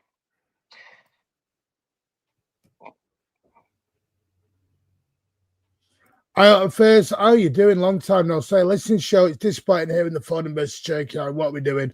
Foden is Man City. Cherki possibly, we should be happy to have both. Spot on. Exactly. Rodri's going to Madrid. You mean Madrid? Madrid. Right, so go on, Elliot. What was you going to ask? You said you had a question. What was you going to ask? I don't know what it was. Oh yeah, that's what we're at. So if Rodri was to leave, who would you want? Or would you want an 8? Would you want a 6? Would you want a in between like I've just said myself? I'd want a 6. But why would you not want Bruno Gomes? Sorry, just before Pat and Rich go. I'd want him, but the price would have to come down. But could you I'm not not like, saying do I don't like want him. could The you not do a price deal with for like? it. Could you not do a deal with like Trafford or somebody else? Or They don't Lewis want or... Trafford anymore. Apparently they don't want him anymore. Mm. Yeah, but what's the problem is? Would they not rather have a player on top of money if he's got a release clause than just straight money? Or what? I don't even know if they'll be able to spend it. So I don't know what the financial situation is. To be honest, I don't think it's great, is it? I don't know, because I was listening to Graham Bailey was on Newcastle, was on Baz's channel tonight, and he doesn't think Newcastle are going to do a lot of business in January. Can I just say something? I think if you're going for Bruno Gomes now, I think he'd push, because I think he knows Eddie Howe ain't got long left at Newcastle. Keep saying this, but they won't sack him. Yeah, well. See, this is my thing. We don't need to sell Rodri. Champions League, we've got more money than God. I don't think it's money. I'm with Rich. I completely agree with Rich. If Rodri shows, like I said, 65, 70% of what he can be, then I probably would offer him a new deal, yeah.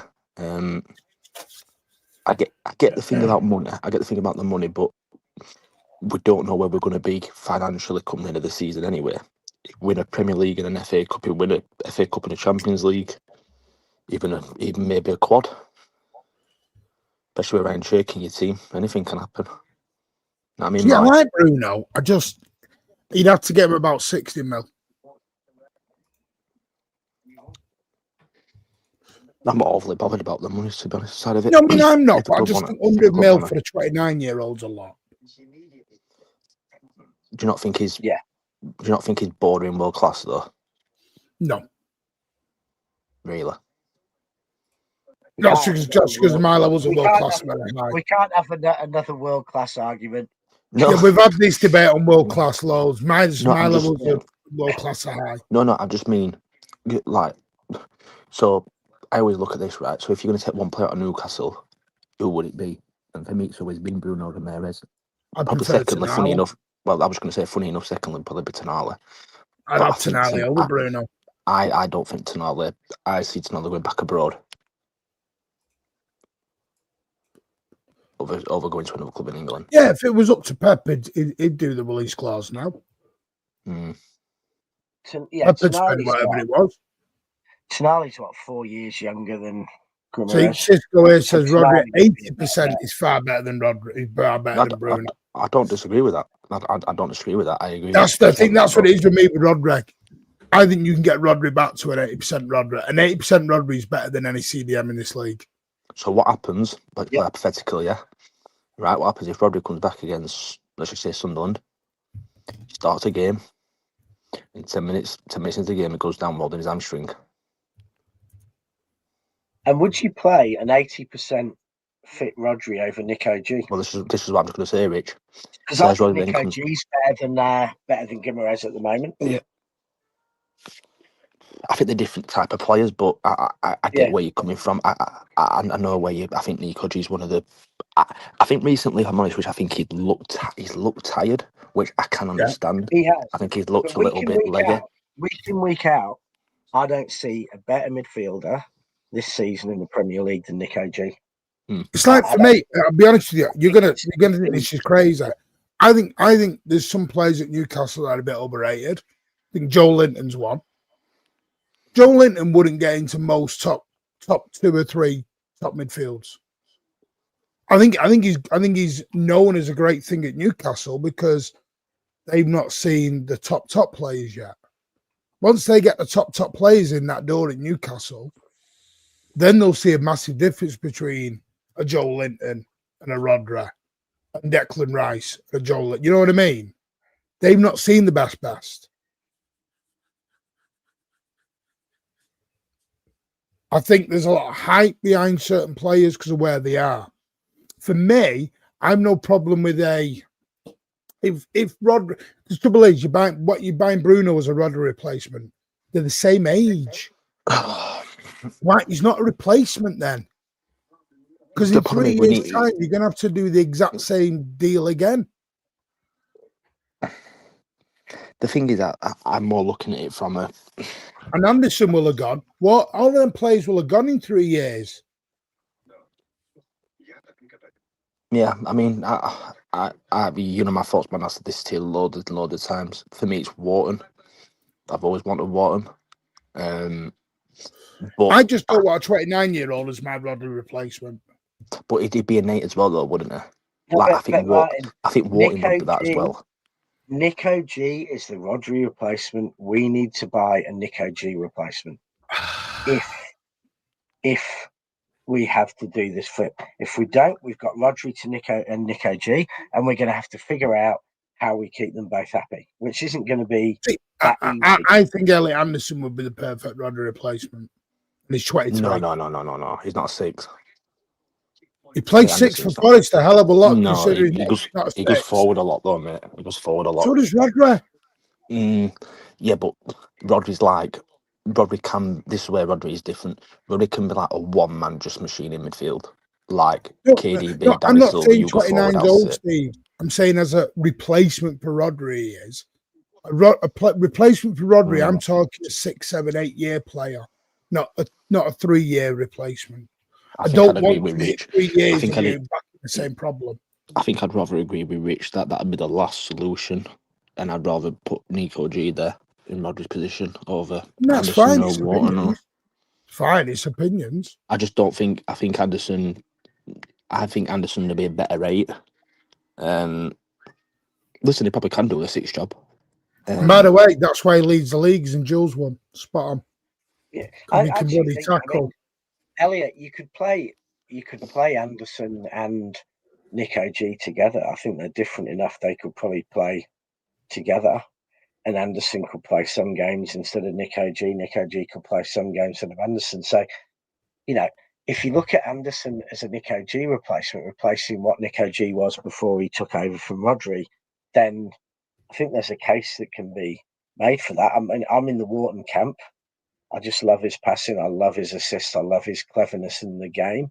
I think probably the change in the game in the last 12 months to it being much, much more physical is probably putting doubts into people's heads about Wharton because he's not as physical as Anderson.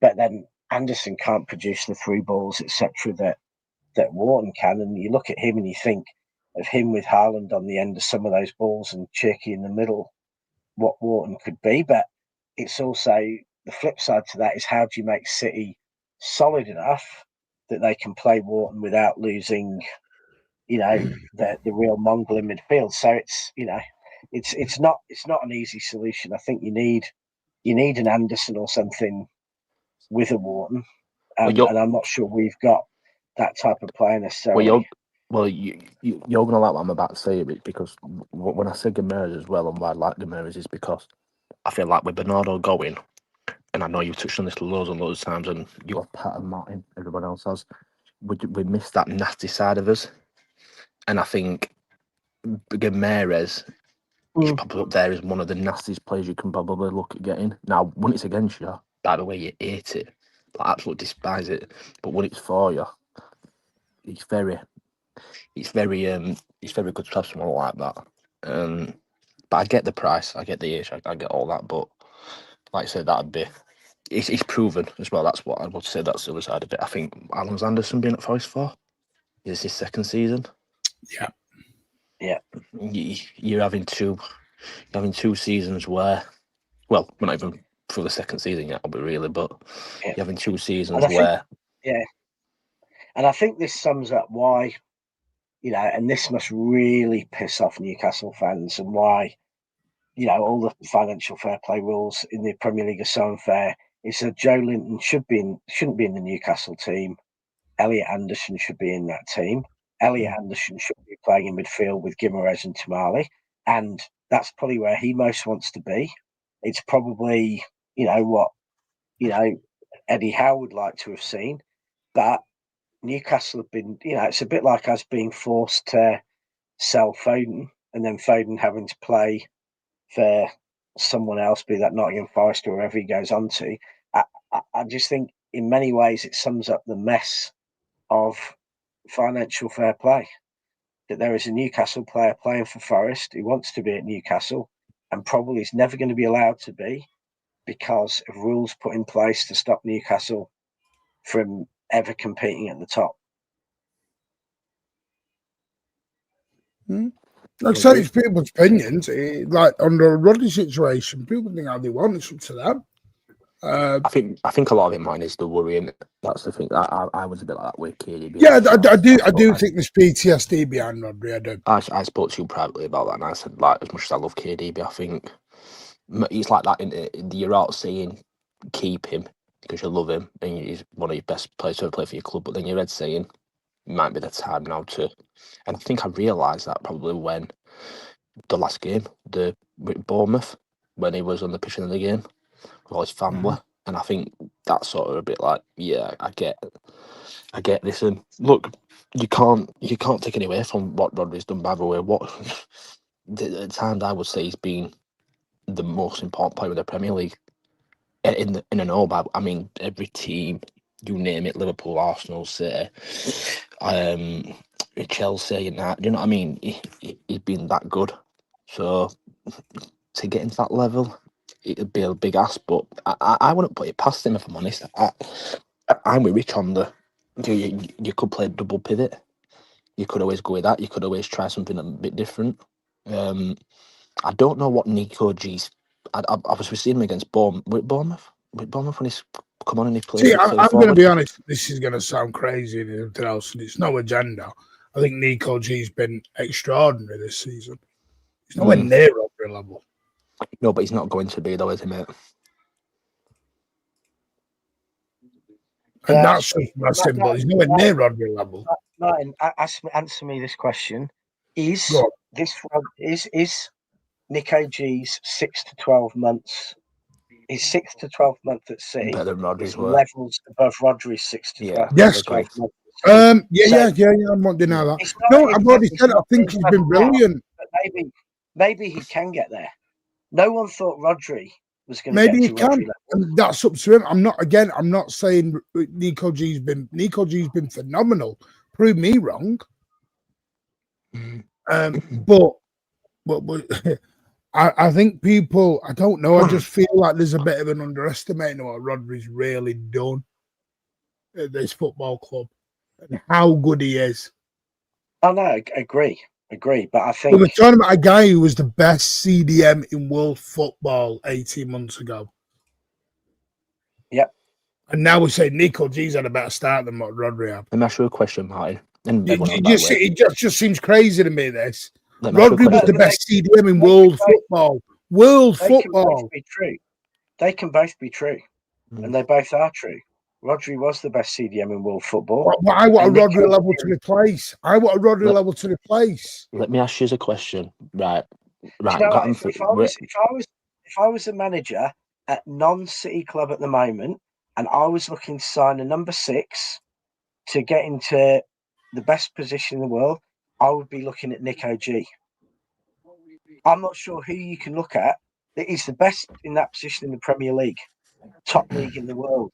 I don't see a whole load of players in France and Italy and Spain who are playing at a level in that position better than Nico G. So I think at the moment, if you were doing that list to try and sign a Rodri replacement and he wasn't already at City, Nico G would be close to top of that list. I think Declan do you remember the interview we did after the Brighton game?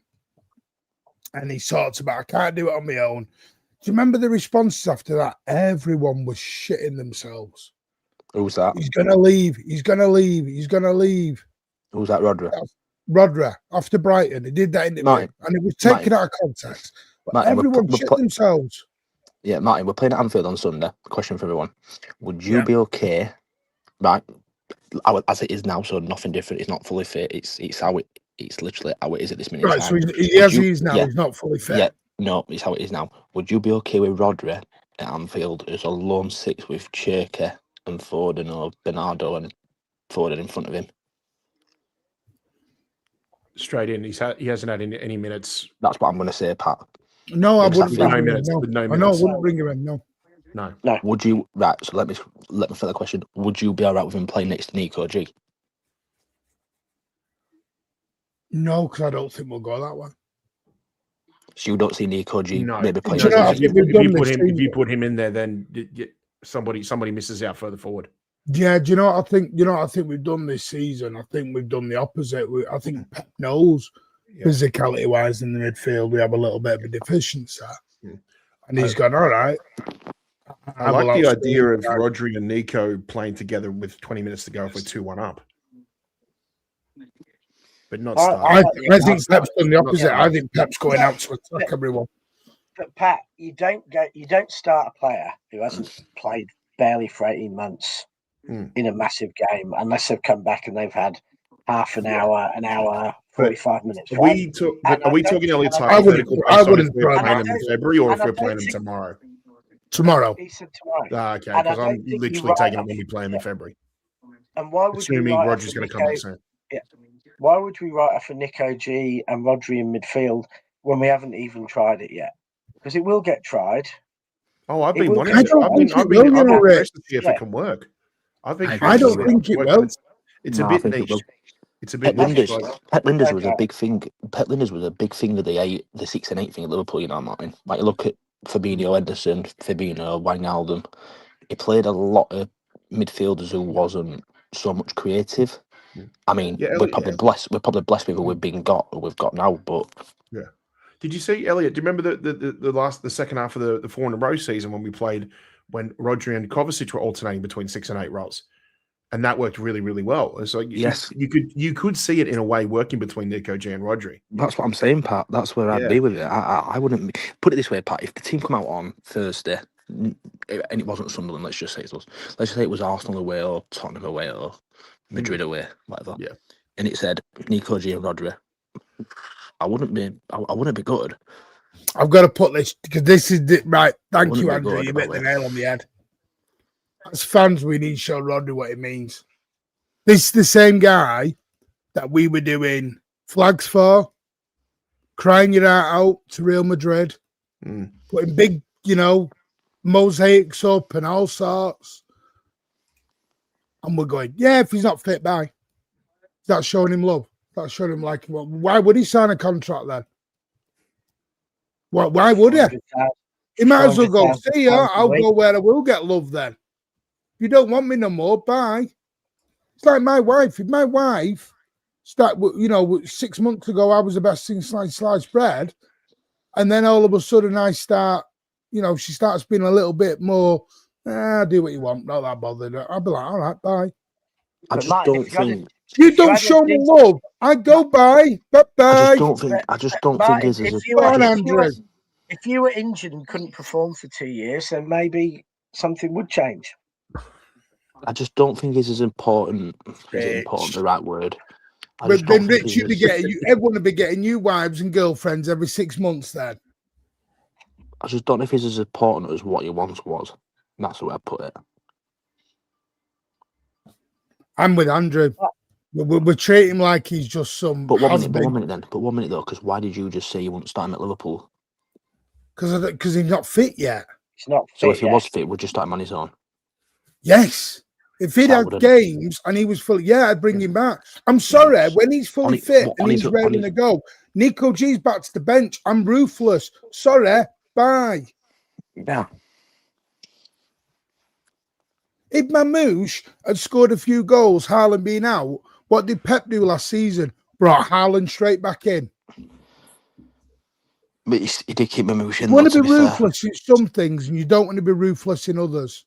He did still start on Mamouche. He didn't get dropped. Because Foden was injured. No, because Mamouche locked now down the left Foden's spot. fit and Haaland's fit. Mamouche is out.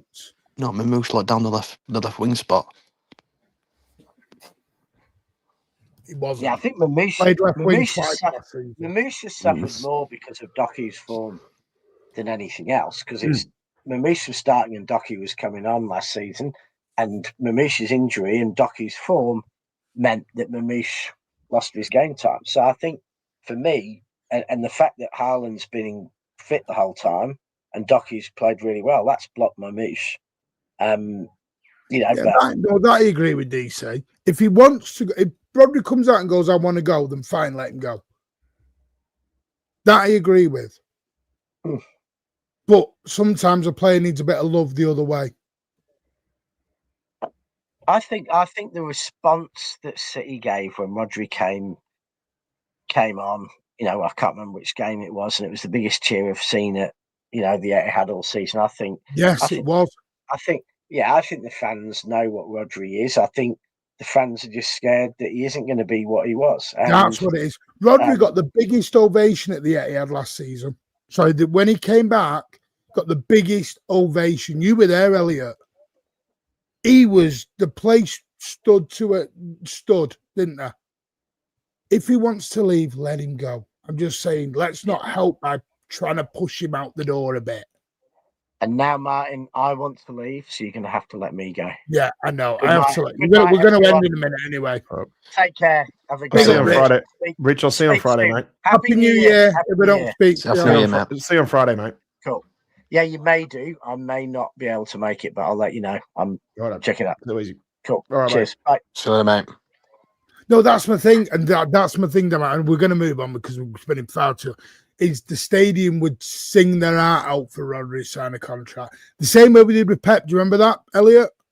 With Pep, sign that contract, do it all. And then we went and lost. I know, but that's don't be a twat. Do you know what it was against? Do you know what it was against? Tottenham. No.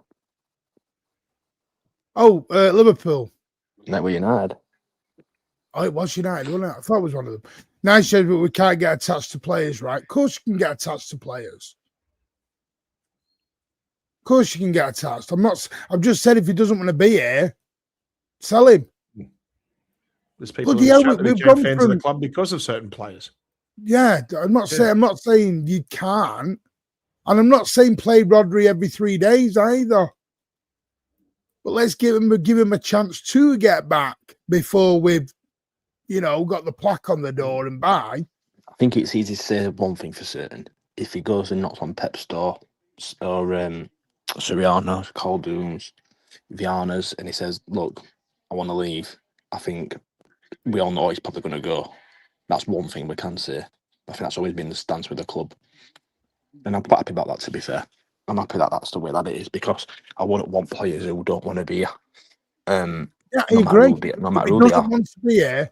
And I think people who just don't love saying just sell him then before he's even kicked a ball. I think he's showing a bit of disrespect to you. And I'm not saying you. Some have said that. Some have said that. I'm not saying you in particular. What's your thoughts on the Semenyo deal? Semenyo deal, Pat. I've not heard your thoughts on it then. I think it's decent business. Wouldn't be us without a nice little release clause. But yeah, English quota is going to be a question over the next few windows. Is a good addition to the squad. I don't expect him to be the be all and end all and in there every single week. Although actually his form that he's had at Bournemouth over the last couple of seasons increases exponentially. But yeah, look, I'm happy with it. I think for me, it's just showing more proof that City are ready to go try and find a squad that across the whole board now is ready to play. They're not necessarily worried about, academy players, how long they're going to take to get ready. It's like, that's why we brought Viana in now, because I think the club's getting a bit cutthroat now on whether players can make it or not. And I think Semenyo is much more ready-made player than Oscar Bob is, Rico Lewis is, or any young attacker we're planning on bringing through. Do you think Pep? Do you think Pep would have signed Semenyo under the last coaching staff regime? And I mean his assistants. I don't think so. No, me neither. I don't think so. By the way, polls come in. If Rodri doesn't sign a new contract, would you sell? 62% yes, 38% no. If he does it, what was the question, sorry? If Rodri doesn't sign a new contract, would you sell him in the summer? 62% yes, 38% no.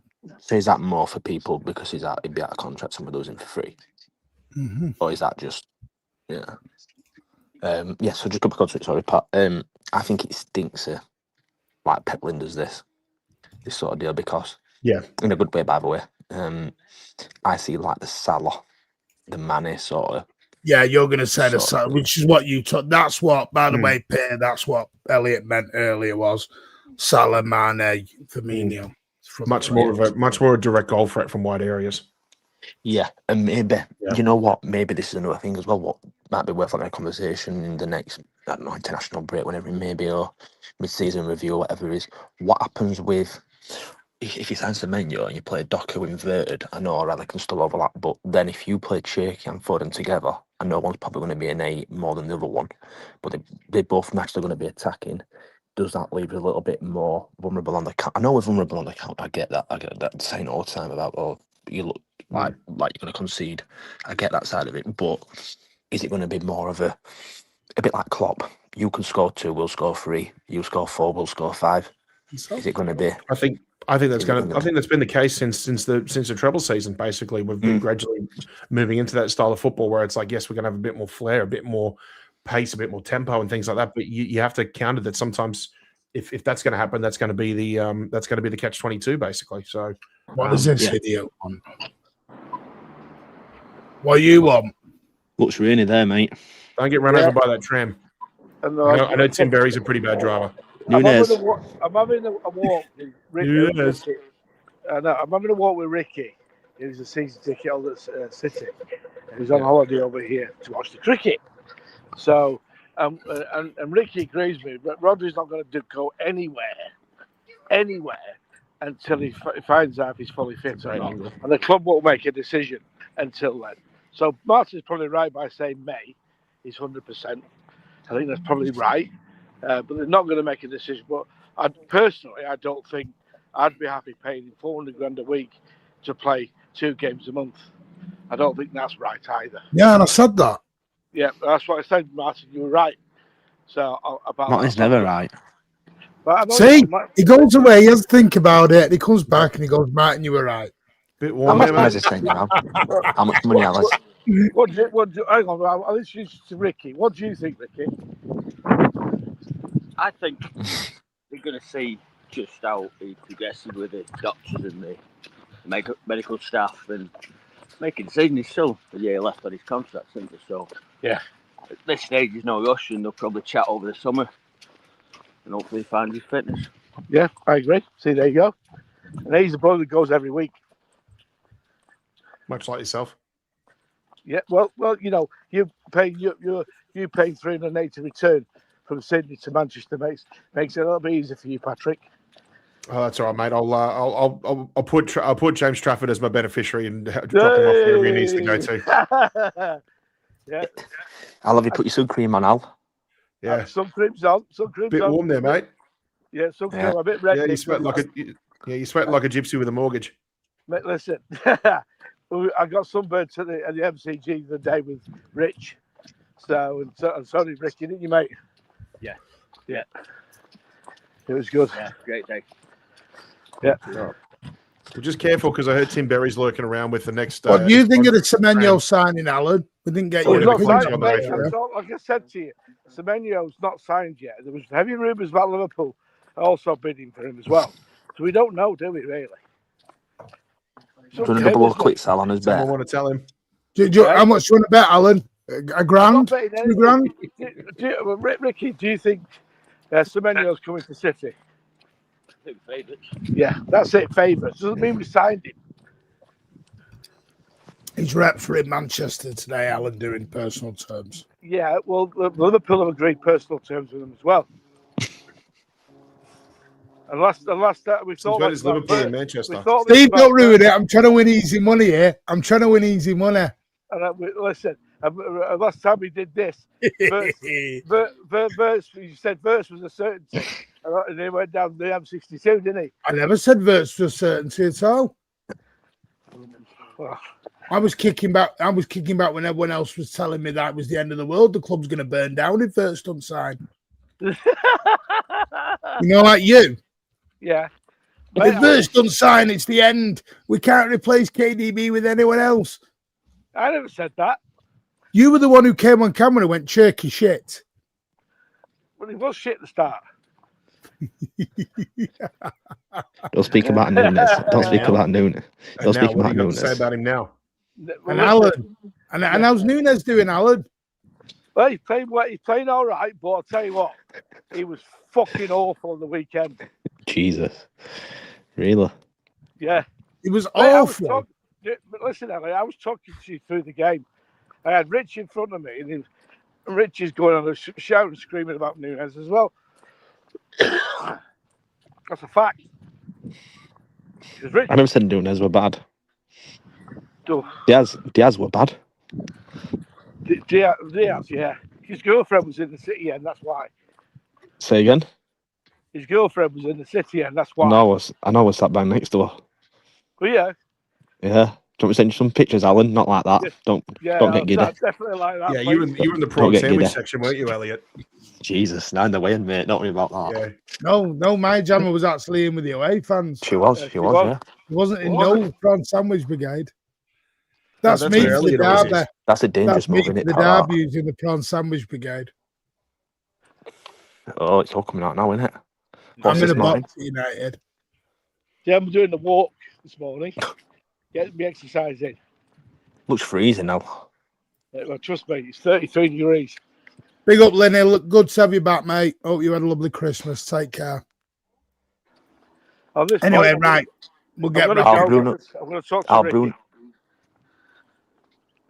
There you go, mate. Yeah. See you later. Bye, mate. See you, boys. Enjoy your Olympic walk. Thank you.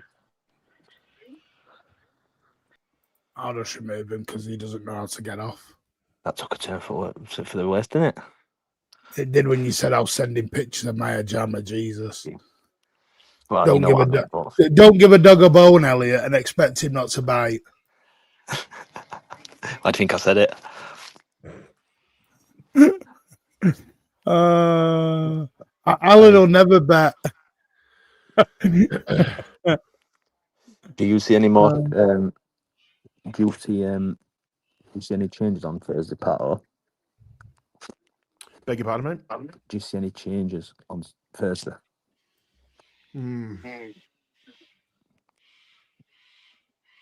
I don't think we have the luxury of it. Mine? No. Would you though? Is that you saying no? No. I like I said, I'd give Rodri time to come back. 10 minutes here, 20 minutes there. No, only because Andrew, it was the only way I got tickets, so that's why. That's why. Not because it's not a regular thing. Not a regular thing. Don't say I've become one of them. You want me to give you a tip? Go on. Don't Two ticks really. Eat before you go. Why is the food bad? Yeah. And also take an umbrella. Yeah. Oh, I will. It's everywhere around that man's mod. No, I don't expect many changes. I Chelsea, want to be honest. Go on then. What's your change? I bring Savio in for Bernardo. Okay. And I put in right wing. I put Foden left tucked inside. I tell O'Reilly to get down the left a little bit more.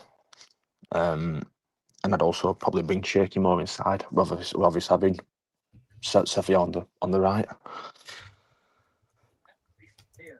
That's probably what I'd... A bit like, remember the 4 in a row season when we did it with, was it Bernardo going in off the right? A little bit like that, but I'd do it on the left-hand side with Cherki or Foden, bring them more inside. When you've got that little bit of width on the outside. A bit like when we have Doku, to be honest, when we played with Doku recently, where he's like the sort of one who goes on the outside and inside. This is a question for you. Apart from one game, has Cherki actually played like touchline winger? The only game I can think of was no, he comes inside, don't I? The only game I can think of was West Ham. I think the 2-0 loss at Tottenham at the start of the season did seem to be playing quite wide as well too. But Andrew, everybody's around the shop. Don't do that, Andrew. Mine's a one-off. Alan does it on the regular. Alan does it at the Etihad.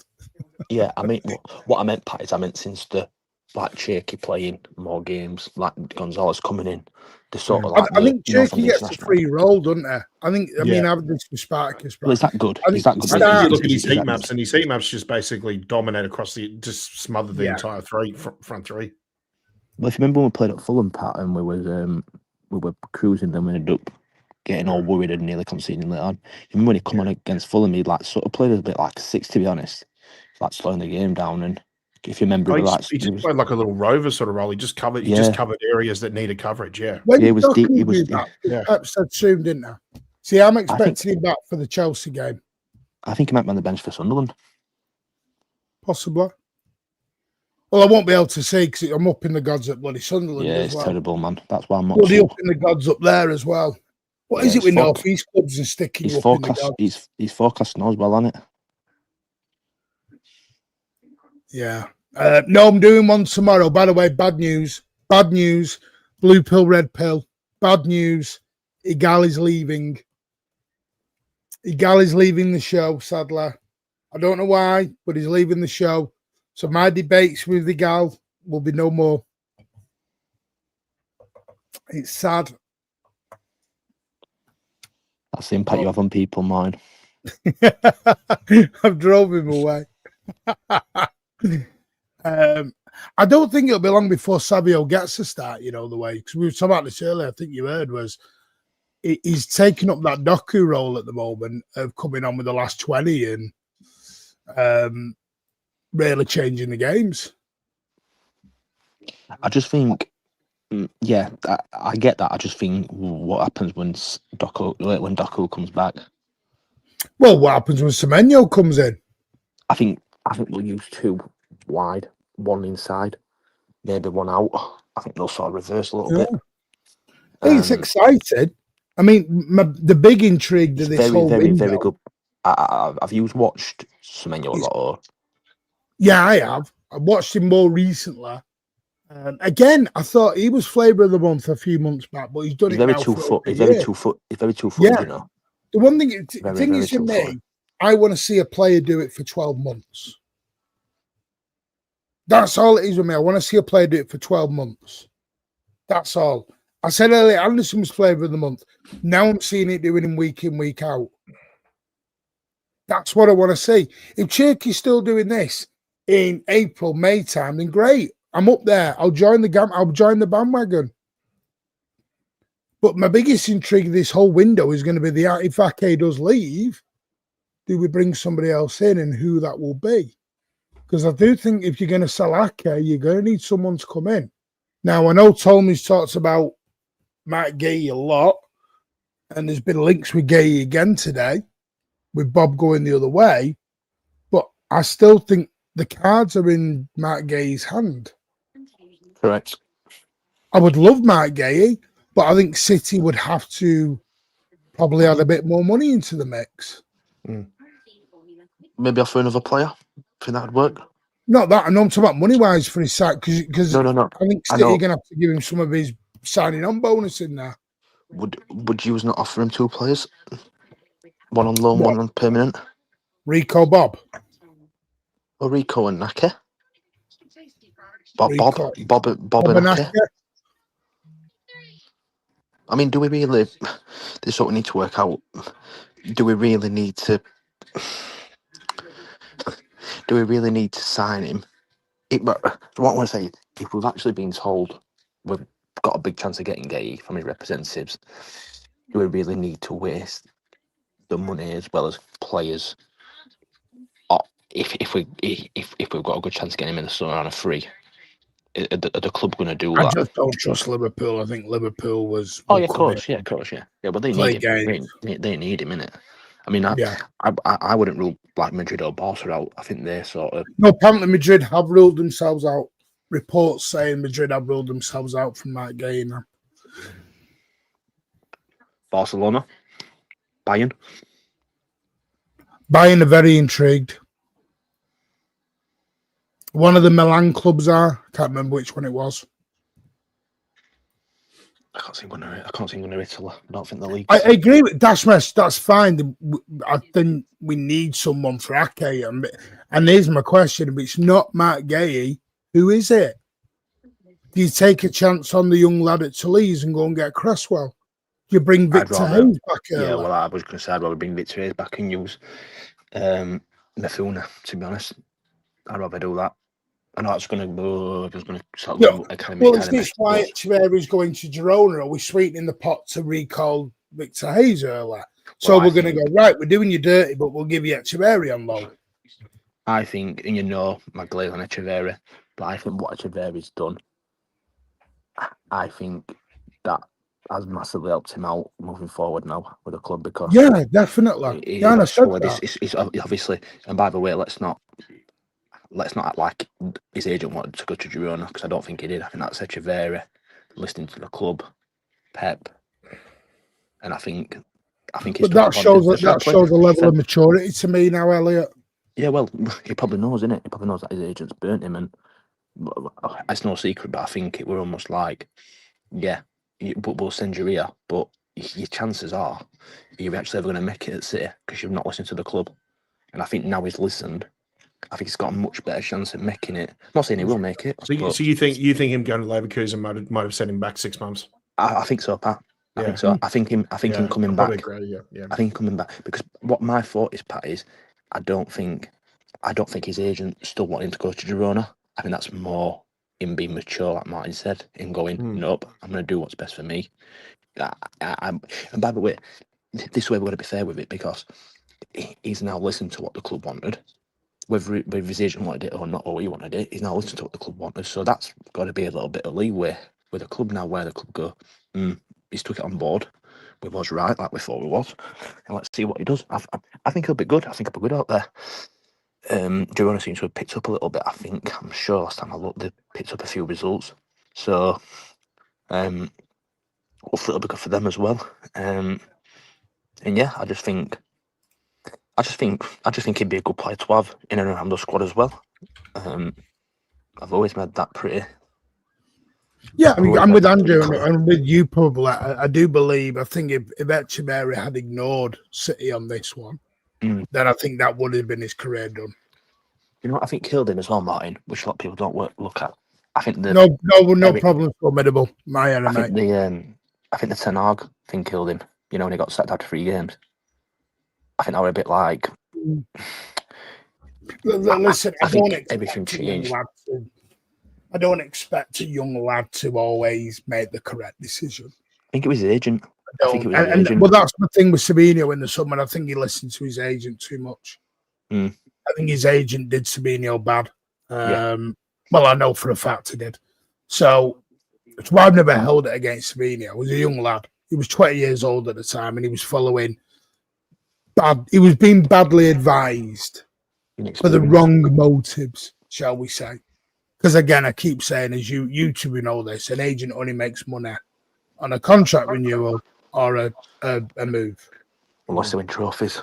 Yeah. So of course, an agent is always going to have you moving. You know, we talk about the bloody Doku and Barcelona links last jam. That was all agent negotiated and agent pushed. And it is Alvarez listening to his sisters to get him out of England. And I just think footballers need better counsel sometimes. And I don't think there's a better place than Manchester City to get advice from and listen to. But it's up to them. There's an old saying, you can lead a horse to water, you can't make the fucker drink. He's proved the loan thing works though with McAtee. Exactly, so I suppose that's a chance now. I mean, I feel for McAtee, by the way. I feel for him. Again, bad move. Now they're trying to shove him out.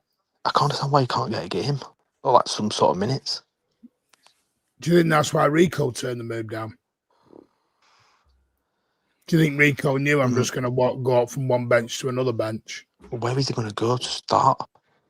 Rico? I don't know. I'm surprised Rico or even Oscar Bob aren't used, when maybe even considered used as pieces for even Semenyo in some way. Maybe there will be. Who knows? Wait to see. But I thought Bournemouth would be a good place for him to go because I think that Iraola would get a good No, but the trouble is, Pat, He'd there's utilise loads of him well clubs because he after loves Bob. utilising the young players there. Yeah, There's loads of clubs after Bob. Well, They're there's a not reason for lining that. up out the door for Rico, mate. There's a reason for that, Martin, because if you get Oscar Bob back to confidence, what he needs to believe in himself in, and I don't think that's a pet thing. It's not a city thing. It's not a You know like what? what he was, like what he was Bob, pre leg break start of last Yeah. season. Yeah. You'll get him. Take care, formidable. See you on the next one, mate. Thank you for joining us. Yeah, you'll get him believing. You'll get him believing in himself, Pat. And same with just going back to it again. Go to Dortmund. Which is what Elliot. Which is why I've said if he goes to a place like Dortmund, I think we need to look at. Let's say he goes there, 20, 30 million, something like that. You need to work on a great big sell-on clause there because I think Dortmund may bring him back to the form or even better form than what he was, say, 18 months ago. But we know that ship's probably going to sail. We're probably not expecting him to come back. You might as well keep try and make the most out of him, just like we do with every other academy player. If they're not going to cut it, then they're going to be still bringing in money years after they've gone to left City, and utilising that money to go and buy the player that we always wanted to get. 100% agree. And this is the thing, Pat. You've got other clubs as well. Like Bournemouth have always been pretty good with us. Like Ake, now Semenyo. But things have got a bit of relationship with them. Obviously Leipzig with the Guardiola thing. I think that was like a big thing. I don't know about the formation situation if it'd work with them. We're on good terms with Benfica because of Ruben Diaz as well. Benfica. Yeah. These options, and like you get Oscar Bob believing back in himself. You've got an hell of a player. And I hope. Listen, I hope he doesn't. I hope he doesn't get back to what he can get like. Whether that means he comes back to us in the future. Well, I think Dortmund makes sense, mate, because isn't Liverpool interested in getting Adeyemi out of Dortmund? I believe so. So I wouldn't say like for like, but it'd be a good replacement for Dortmund, and they're going to need the money as well. I just think any sort of respectable club in Germany, and most of them are, would be a good development for Oscar Bob, or at least get his game back on track. Basically, I mean, and you can pick. I can think at least half a dozen clubs, and not including Bayern, because Bayern want to win now. But Dortmund could go. Eintracht Frankfurt would be a respectable club. RB Leipzig would probably be able to do something with him. Like, there's a lot of places there, and I think people sort of. I think people underappreciate just how good Germany can be for developing a player, particularly someone from the UK. Yeah, agree. Martin, do you know if Forest is still interested in Lewis? You're on mute, mate. Oh, no idea. I'm going to say, I genuinely have no idea on Rico Lewis. I've had no info on Rico Lewis for weeks. You know what wouldn't be a bad idea is if the club looks at doing something with Anderson in the summer. Part of Rico Lewis. And he got a release clause in the summer. He's got a £60 million release clause on it. So well, even if you use Rico Lewis as part of the deal, you get him for, I don't know, 30. I don't think they'll do that. And plus, then it's the PSR thing. Cause you know what it's like. I said this the other day. I was more thinking with the English quote. I was more thinking with the English quote, I think. Oh, well, we're going to probably. There's no coincidence we're going after English players and they're after English players. But I just wish we didn't have to go for so many these windows. Like for years and years and years since the Abu Dhabi takeover, English players it's never been as much an issue because we've always been like usually either one in, one out, or there's only been one or two at a time come in. Because the quota's always been relatively strong. Now we're at this almost mass exodus of this is the thing. British quota. And this is the thing is as well, Pat. It's like, as much as I rail about Echeverri, if Lewis was to go and you were to keep Echeverri doesn't play minutes and he wanted to leave, this is where I'm fair with it. I'd also say, fair play to him as well. Go and get game time. And by the way, let's not pretend that there won't be any clubs that are interested in Echeverri or Divine Mukasa, McCabe. These young not players tonight, mate. We'll do one after New Year. Because they'll always be interested. They'll always be interested in these players, especially with his academy. So Rico winning. I don't know. I mean, the one thing is, I think it's going to be very intriguing what's going to happen. What's Pat doing here? It's just the camera's having a mad one again. I mean, the thing is, I think we've got to enjoy just what's going to happen. January, hopefully, we're busy. Do I think Semenyo will be the only one in? No. I'm hoping we get one more or two more. I don't know. I think we're in the hands of the gods. The problem is, we've got to get players out before we can get anyone else in. Right now. The centre back So thing's we'll see. interesting. The centre back one is the real intriguing one for me. That is the intriguing one. Because if Ake leaves, that's going to leave us short. But, right, let me ask you a question. Would the club, right, no, sorry, not, would the, sorry, I just seen that chat then. Listen, if someone wants to host a space, I'll come in and speak for 20, but I'm not hosting one because that's 2 or 3 hour job. Would the club look at Kushinov going as a full-time centre-back, bring her right back in? I read today they were putting the right back on the back burner because of Nunes. No. But what I'm saying is, if so says Ake was to leave, that'd then just leave you with Guardiola, Stone, Diaz, Kushinov, which is 4. And we know Stones is injury prone. Right. So what I'm saying to you is, did the club see Kushinov as a right back option? If that's the case, they would obviously. I think there's a possibility in the future that he could be turned into a quote unquote Kyle Walker replacement. I don't know what the club I personally think that Kushinov has. I could see a right back, Pat. Yeah, no, that's what I was getting to. I think you will see a right back in the summer, because if you look at Rico Lewis leaving, John Stones leaving, your right back depth is basically just Mateus Nunes and Kushinov in a pinch. And I'm not saying that that's lack of depth or anything, because Nunes has come on leaps and bounds over the last 12 months or so. It's because I feel that if that's positioned, it's just going to be those 2 players. You're more likely to see complacency occur in their game, and you can't have that, especially now when we're competing for league titles. Sooner or later, you're going to have to get a recognised right back in there with players, utilitarian players like Nunes, who can compete and always put pressure on you to try and take the right back role away from you, basically. Yeah. Nunes has done a good job this season, but I just fear that complacency might come in if he becomes the everyday starting right back for future seasons to come. I read somewhere about Nunes about midfield the other day. I don't know how true that is, but I heard something about he was looking at midfield, playing him more there. Well, we know he can play the sort of 6 and the 8 role in a pinch. He can do it. I just wonder if that's just not a regular. Be back in a sec, guys. Yeah, we'll see. Right. We'll leave it there. If the Semenyo news goes tomorrow, we'll come back live. Set a stream up then. Pardon? Set your stream up then. Yeah, it is due in the next 48 hours. Funnily enough. Oh, Ed's joined us back. Ed, good evening. Joined us. Oh man, you still on here? Yeah, what's going on, man? My wife, the place I moved to, I got to get my internet sorted out and stuff. But I'm on the road right now, so I got better service. Yeah, I'm on the road tomorrow, so I'm doing blue pill, red pill from the car tomorrow. Yeah, Steve, doing a car stream tomorrow, but I will come live if Semenyo does sign. I'm gonna take my laptop with me, so we'll see where we can get going. Don't know what the Wi-Fi will be like. I'm visiting family for New Year, so. But Ed, final thoughts. I'll let you come in, seeing as you just jumped in, mate, as we're all about to end. About Forest, about everything. Anything you want. No, I mean, I think Forest was a hard-fought win. You know, I know I predicted 3-0, but it was good to see the team, battle back. I actually thought that for a change, we started off the second half well. Because usually we start off the second half slow, so it was good to see some tactical adjustments and the team come out and score. But, again, once we score, we still have that capability of dropping off a little bit for a few minutes after we score. And that's when teams can really get back into the game. So it's the little things now. That's what gets you over that hump to a title. It's the little things.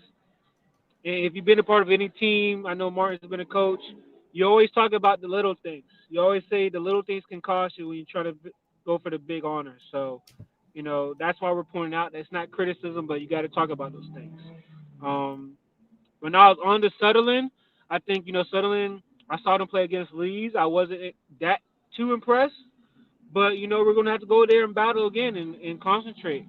We're going to have to get stuck in. If you want to win at these away grounds, you got to put in the work. So that's all I got to say. Yeah, totally agree. Totally agree. Right, we'll call it there then. I'm back tomorrow, Blue Pill, Red Pill, 2 p.m. Don't forget Instagram, 1 p.m. me and Tone. I will be on the road. I will be in my car. My apologies. But thank you to Elliot, Pat, Ed, Alan for joining us. No worries. Happy New Year and all that. Yeah. If I don't speak to you, nothing happens. We won't be live. If we don't, big up to everyone in the chat. Over nearly 2K of you tonight. Big up. Thank you all so much. Have a great new year if we don't see you. We'll be back 2026 busting. I'll try and do some shorts from Sunderland. Depends if my phone doesn't conk out. But yeah, we'll try. But if I don't see you if we don't see you there, I'll see you at Sunderland if you're all going up. Take care. And as always, up the Blues. Take care, all.